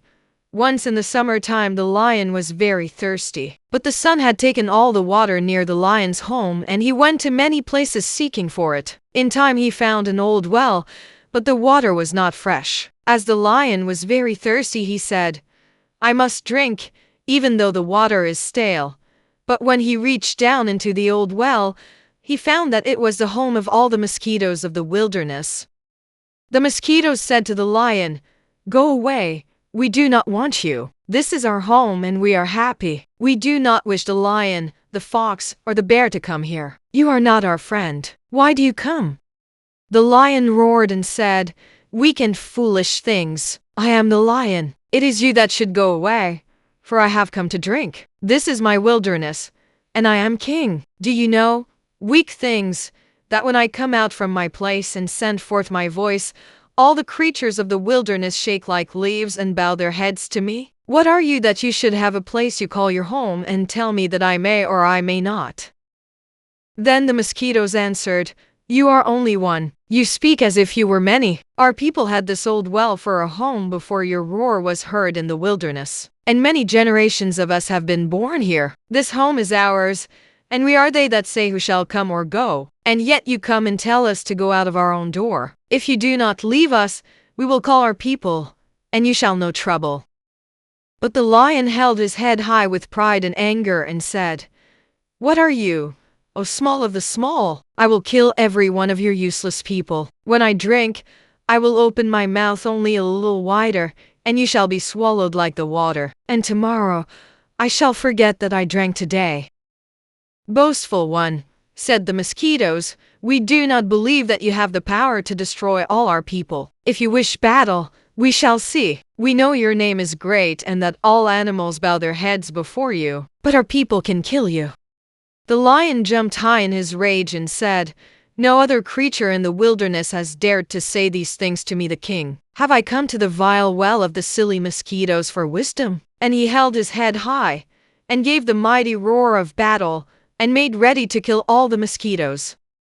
Then the mosquitoes, big and little, flew around him. Many went into his ears, and the smallest ones went into his nose, and the big old ones went into his mouth to sting. 1,000 and 1,000 hung in the air, just over his head, and made a great noise, and the lion soon knew that he could not conquer. He roared and jumped, and 2 of his front feet went down into the well. The well was narrow and deep, and he could not get out, for his 2 hind feet were in the air and his head hung downward. And as he died, he said to himself, My pride and anger have brought me this fate. Had I used gentle words, the mosquitoes might have given me water for my thirst. I was wise and strong in the wilderness, and even the greatest of the animals feared my power. But I fought with the mosquitoes, and I die not because I have not strength to overcome, but because of the foolishness of anger. Ishi meaning, the wise can conquer the foolish. Power is nothing. Strength is nothing. The wise, gentle, and careful can always win. The Thief and the Elephant. 一项问案 600 years ago, the people of southern China trained elephants and taught them to do many useful things. They worked for farmers and woodcutters, and helped make the roads twice a year, for an elephant could do many times more work than any other animal. So wise were the elephants that the people grew superstitious about them, believing they could see even into the heart of man. A judge named Ko Kir-yang had an elephant that was trained to do this wonderful thing, so it was said. 3 cases which were brought before him were decided by a wise old elephant which he owned. And this is the way one of the decisions was made. A man came before the judge and said that some robbers had been in his house during the night and had taken his gold and jewels, all that he had, and he asked the judge to find and punish the thieves. The man and woman who had been robbed were called, and the woman said, "That man with the long gray hair is the one who robbed us." The judge asked, "Are you sure it is he? And how do you know?" She answered, "Yes, I remember. He took the bracelet from my arm and I looked into his face." "Did the other four rob you also?" asked the judge. The woman answered, "I do not know." But the judge said, "The man who you say is a robber seems not like one to me. His face is kind and gentle. I cannot decide according to your testimony. I know of but one way to find out, and we shall soon know the truth in this matter. My elephant shall be brought in to examine the man. He can read the mind and heart of man, and those who are not guilty need have no fear, for he will surely know the one who has done this deed." 4 of the men looked glad. They were stripped and stood naked, all but the cloth, before the judge and the law of the nation, and the elephant was brought in. Then the judge said to the elephant, "Examine these men and tell us which is the robber."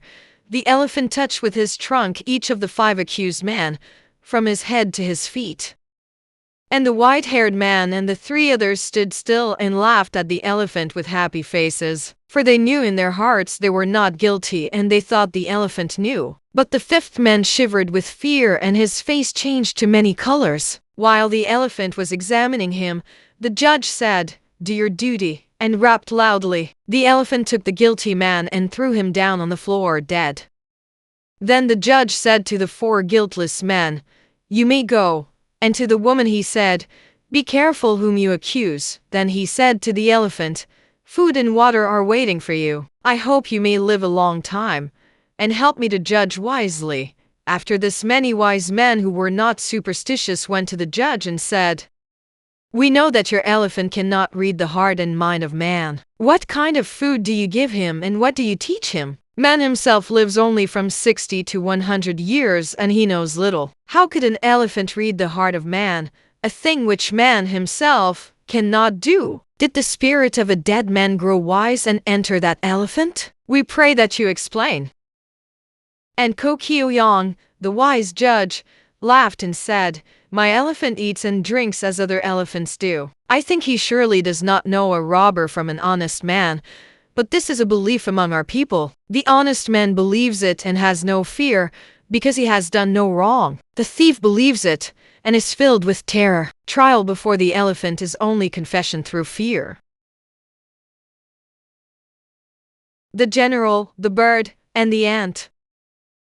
将军赖矣. Footnote 1. The Chinese say that this is a true story, which shows that the general Hsao-tsze was a very good man and true. Otherwise the dream would not have been given him. The people of the North Nation were causing the king, Ting-Ming Wang, much trouble, and one day he ordered his general, Hsao-tsze, to declare war on them. The brave general prepared to march north at once. He led an army of 25,000 cavalry, followed by 1,000 infantry. By the time they reached Mön-Tien-Sing, the soldiers were very tired, for they had then marched 10 days. Orders were given that they rest for 3 days before proceeding. The weather was very warm, and on the 2nd day there was no more water, not even to drink. The soldiers dug wells in many places, hoping to find water, but each time they were disappointed. A report was then made to the general, Hsao-tsze, which said, "The men and horses are near death for the lack of water." Then the general ordered many men to go in different directions within a radius of 10 miles to search for water. The following morning 200 men were dead, and still no water could be found. Then the general, Hsao-tsze, said, "We must all die here if we do not find water. If it is within 100 miles, I will find it." He then mounted his favorite war horse and rode until both he and the horse were ready to die with a terrible thirst. He tried to feed his horse with green leaves, but he was weak and suffering, and the general lay down for rest and sleep. he cried in bitterness of spirit. Then he looked up to heaven and said, "Has our king done a great wrong, or have our soldiers done evil? Why should we perish here in a strange land? In the hour that I rest and sleep here, may a spirit show me the path that leads out of this great trouble. It may be that if the North Kingdom is right, we shall die here and not even go to battle. But if we are right, this thing should not be. When we first came here, there was plenty of water. Why did the earth drink up this water and leave us to die? As I sleep, may a spirit show me the meaning of all this." Then he slept, and he saw one of the great wilderness ants, and a bird flew down to eat the ant. But the ant spoke and said, "I know that you birds try to eat our family all the time, but it is not right that one creature should eat another. You have power to overcome any ant and eat it if you wish, but man has charge of this world. When the hunter comes, you cannot escape his arrow or his net. It is not right that one creature should be against another creature. Go your way, and I will go my way, so that I may find food for my children. I have 150 eggs in my nest now, and I hope every one will soon hatch. Then my children will depend on me to help them. They will all die if you eat me, their parent. The earth has much grain, wheat, and rice. These are enough for your food." Then the bird answered, "Tell me what makes you so wise. I am a bird. I am much handsomer than you, and I have a beautiful song. The children of men all like me. It is true, as you say, the hunter does catch my people sometimes, but there are many men who raise birds in their own houses and teach them to sing. Then they take us to the music hall or theater where they get money for our songs. One member of the bird family carries letters for man, and our feathers are used to make feather balls for the children to play with. So you see, birds are very useful. But as for the ant, I cannot see how he is useful to man or beast." "Oh, you are mistaken," said the ant earnestly. "Do you see this general here? He needs me to help him now. Do you know why he is lying here? He and his war horse are near death for the lack of water. Soon more than 1,000 soldiers will be dead. Then the North nation will take this general's nation, and his people will no longer have a country. But I will save them.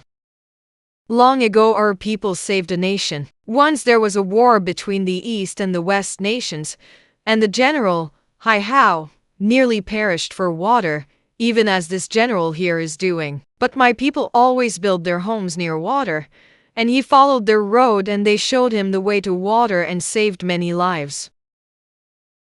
Then the bird opened his mouth and laughed scornfully.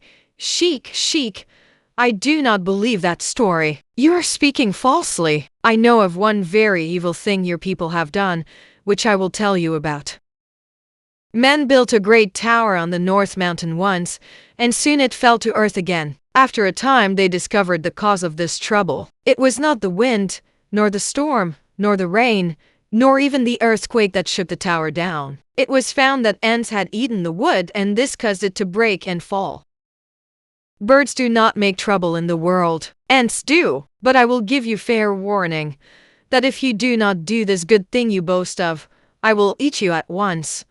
The ant answered, "You shall yet see that I am able to save this general, his soldiers, and his horses." The ant then went straight to the general's ear and said to him, "Do you remember General Hsao, who was lost in this wilderness? If you will go to the forest, you will see a black street full of my people. They will lead you to their nests near the great cave spring in the wilderness, which was named Hsao for the general who discovered it. It is only a half-mile from here." Then the general, Hsao-tsze, awoke and said, "Strange, but I surely heard an ant and a bird talking together while I slept. Where is my map? I did not know of the cave of Hsao. He found the great cave spring, and he and his horse drank. Then he hurried back to the soldiers, and their lives were saved." 3 girls who went to a boys' school. 名副其形。 There were 35 scholars in the school at Qichu, and 3 were girls. The boys played by themselves and the 3 girls played together. One day the teacher said to his mother, "I think I shall have the girls dress in boys' clothes next year, if they come to school." "Why will you do this?" asked his mother. "Because the boys do not like girls in the school. They will not play, read, or write with them. They tease them and laugh at them. I fear the girls must leave the school next year, and they are only 9 years old, but we shall see. Footnote 1. In China, the girls do not attend the private schools with the boys after they are about 12 years old. A little education at home is considered enough for the girls, for the Chinese say, "We want our women to be gentle, kind and obedient, and too much wisdom might not be good for them." The attitude of the Chinese toward their women is paternal, but when the women become mothers and raise a family, especially if there are sons, their power and influence increase with the years. And the mother who lives in her son's home is a person of great importance to her son and his wife, who must serve her. Her wishes are deferred to, and she is granted willing service and obedience by all the household. When the next year came, the mother was willing to do as her son said. She took some cloth and made boys' clothes for the 3 girls, which she put on them to see how they would look dressed as boys. When the girls were dressed, they looked at each other and laughed. "What will you do with the ear holes, grandmother?" they asked. "Surely the boys will know we are girls." The mother called her son and asked him, "What shall we do with the ear holes? They look like boys now, save for that one thing. I fear the girls cannot go to school." "I will see," replied her son. He thought much for 2 days. Then he went to find an old doctor in the next village, far enough away so that no one would know. He asked the doctor, "Can you close the ear holes so that girls' ears will be as boys'?" "Oh yes," answered the doctor. "I can if you will pay me." Then the doctor came and put something in the ear holes and colored it so that it looked like skin. And the grandmother was satisfied to send the girls to school, but the teacher forgot and called them girls' names. The others laughed at the 3 boys with funny names, but they did not seem to remember them. 5 or 6 months went by, and the boys had not yet learned that the 3 scholars with the pretty names were the girls of last year. Then one boy came to the teacher and asked, "Why do those boys have girls' names? I wish to know." The teacher thought a moment and said, "Lily, Beauty, Moon." That boy was called Lily, I think, because he was so red when he was a little baby. The mother thought he ought to be called Red, but that is not a pretty name for a baby, and so they called him Lily. Footnote 2.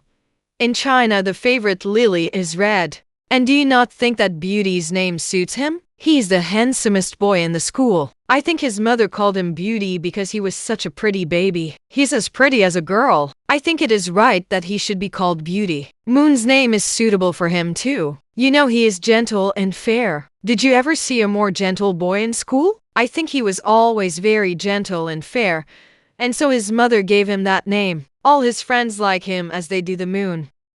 The boy ran away and told the other pupils what his teacher had said about the 3 boys with the pretty names. New Year came, and each boy had to write his name on a piece of paper and hand it to the teacher, so that he could give them their school names. 8 gave their names as Beauty, and 17 as Moon, while all the others wanted to be called Lily. They expected the teacher would allow them to have those as their school names. Footnote 3.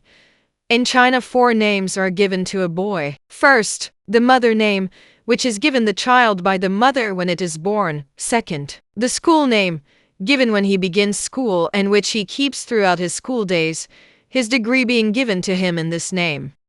Third, at 16, when he becomes legally of age, he takes a given name, which is a variation of his school name and is the name by which he is generally known throughout life. Fourth, about the time his education is completed, the young man selects a name by which he is known only to his most intimate friends. In the summertime, the scholars had a vacation and the teacher went away for a time. One day they were all on the playground playing theater. They took 9 of the prettiest boys and put red and white on their faces and dressed them like ladies and bound their feet to make them small. 6 boys put on false beards. Then they piled up chairs and tables high to make a mountain, and the boys with bound feet were to cross over to the other side. The boys who had to climb over the mountain from the opposite side were careless, and when all met at the top, they tumbled and fell down in a heap. 1 boy broke his arm, 1 broke his finger, and 1 hurt his eye. The other boys did not stay to help or see what they could do for those who were hurt. All but the 3 girls who were dressed like boys ran away in fear, and left the wounded children lying on the ground.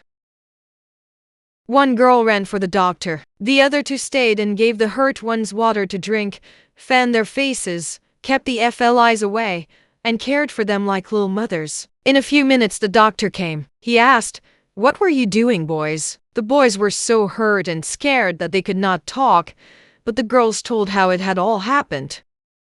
The doctor bound up the broken arm and finger and dressed the bruised eye. He was a good doctor and said, "These boys must lie still several days. They cannot get up without my orders. Now who is willing to take care of them?" "We will help," said the three girls.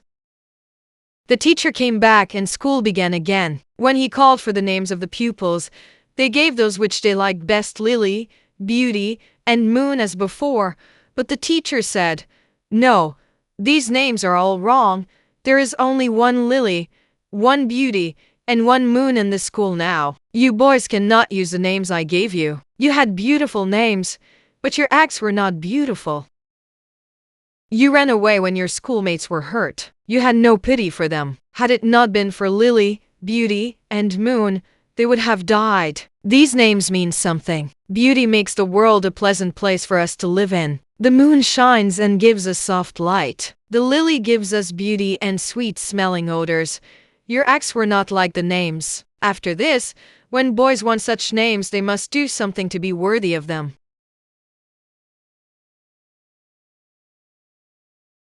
The Rattan Vine and the Rose Tree. 曼经与梅树。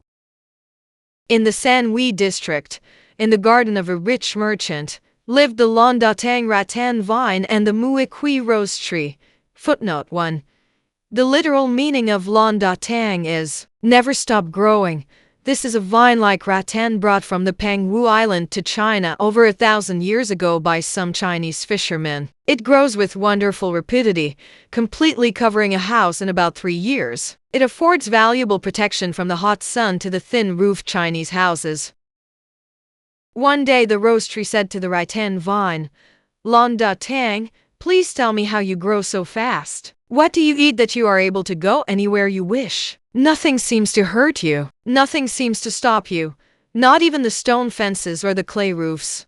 You have no fear, and there seems to be no danger for you. You care not for the heat of the sun when he is close in the summer time. The rain comes down with a rushing noise from dark places in the heavens, and you are not afraid. The wind blows hard and bends our heads to the earth, but you seem not even to heed it." Then the Londatang with a proud and happy summer face answered the rose tree, "Muikwisi tu, Mrs. Rose Tree. You should be made to leave this garden. I would not allow you to grow here if I were master." Footnote 2. Mrs. Rose Tree.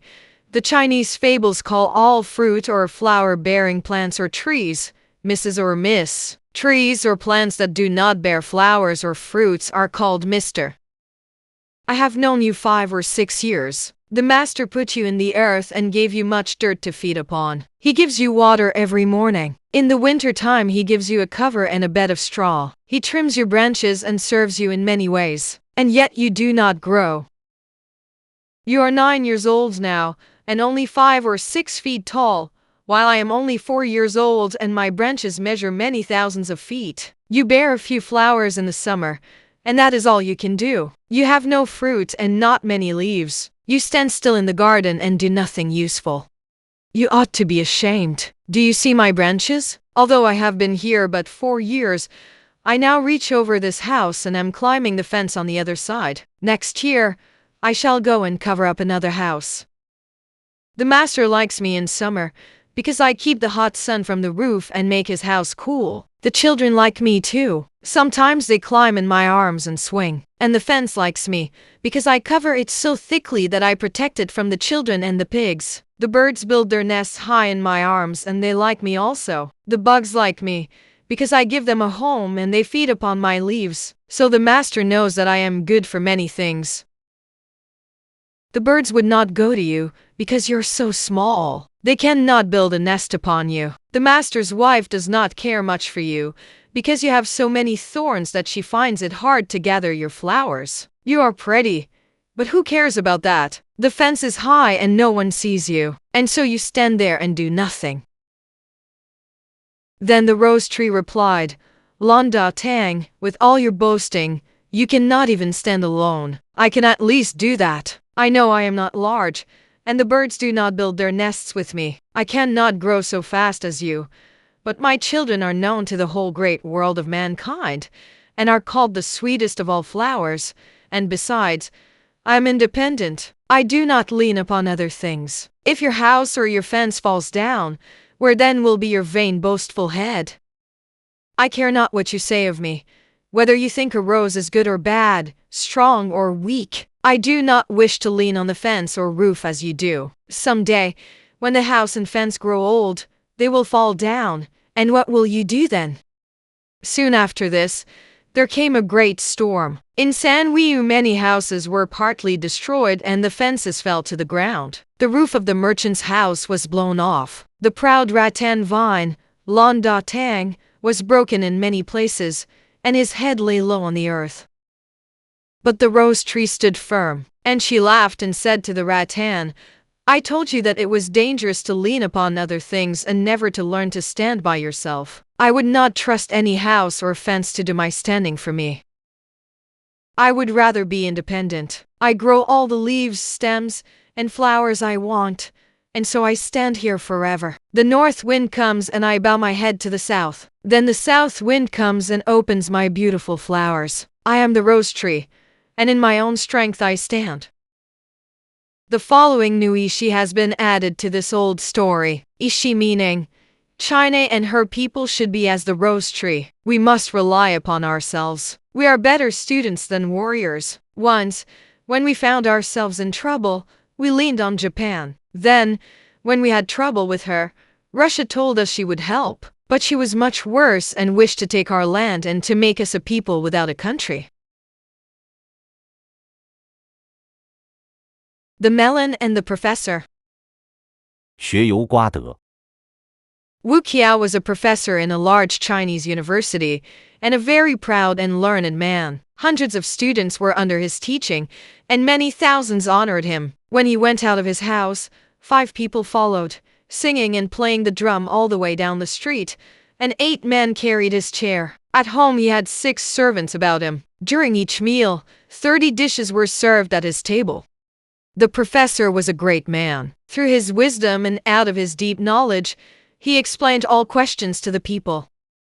One day Wu Qiao sat in the shade of a tree in his garden. He turned his head and saw a watermelon lying on the ground, nearly covered with its green leaves. Then, seeing the fig tree with many figs on it, he said, I think the Creator should have made the melon grow on this tree. He touched the tree and said, How strong you are! You could bear larger fruit like the watermelon. And he said to the vine, You, so thin and small, should bear small fruit like the fig. Things are not well ordered. Mistakes are made in creation. Just then a fig dropped from the tree on his nose, and he was a little bruised. Then he said, I was wrong. If the fig tree bore fruit as large as the watermelon and dropped it on my nose, I think I should be killed. It would be a dangerous tree to all people. I must study more carefully. I know many things and many people, and if I study and think more deeply, it may be I shall come to know that the Creator's works are perfect. Editor's note: there was a word list with Chinese translations which the video editor has omitted. Most of the stories mentioned here are quite famous. Thanks for making it to the end of this video. Thanks for watching. Please like the video and subscribe to the channel for more excellent content.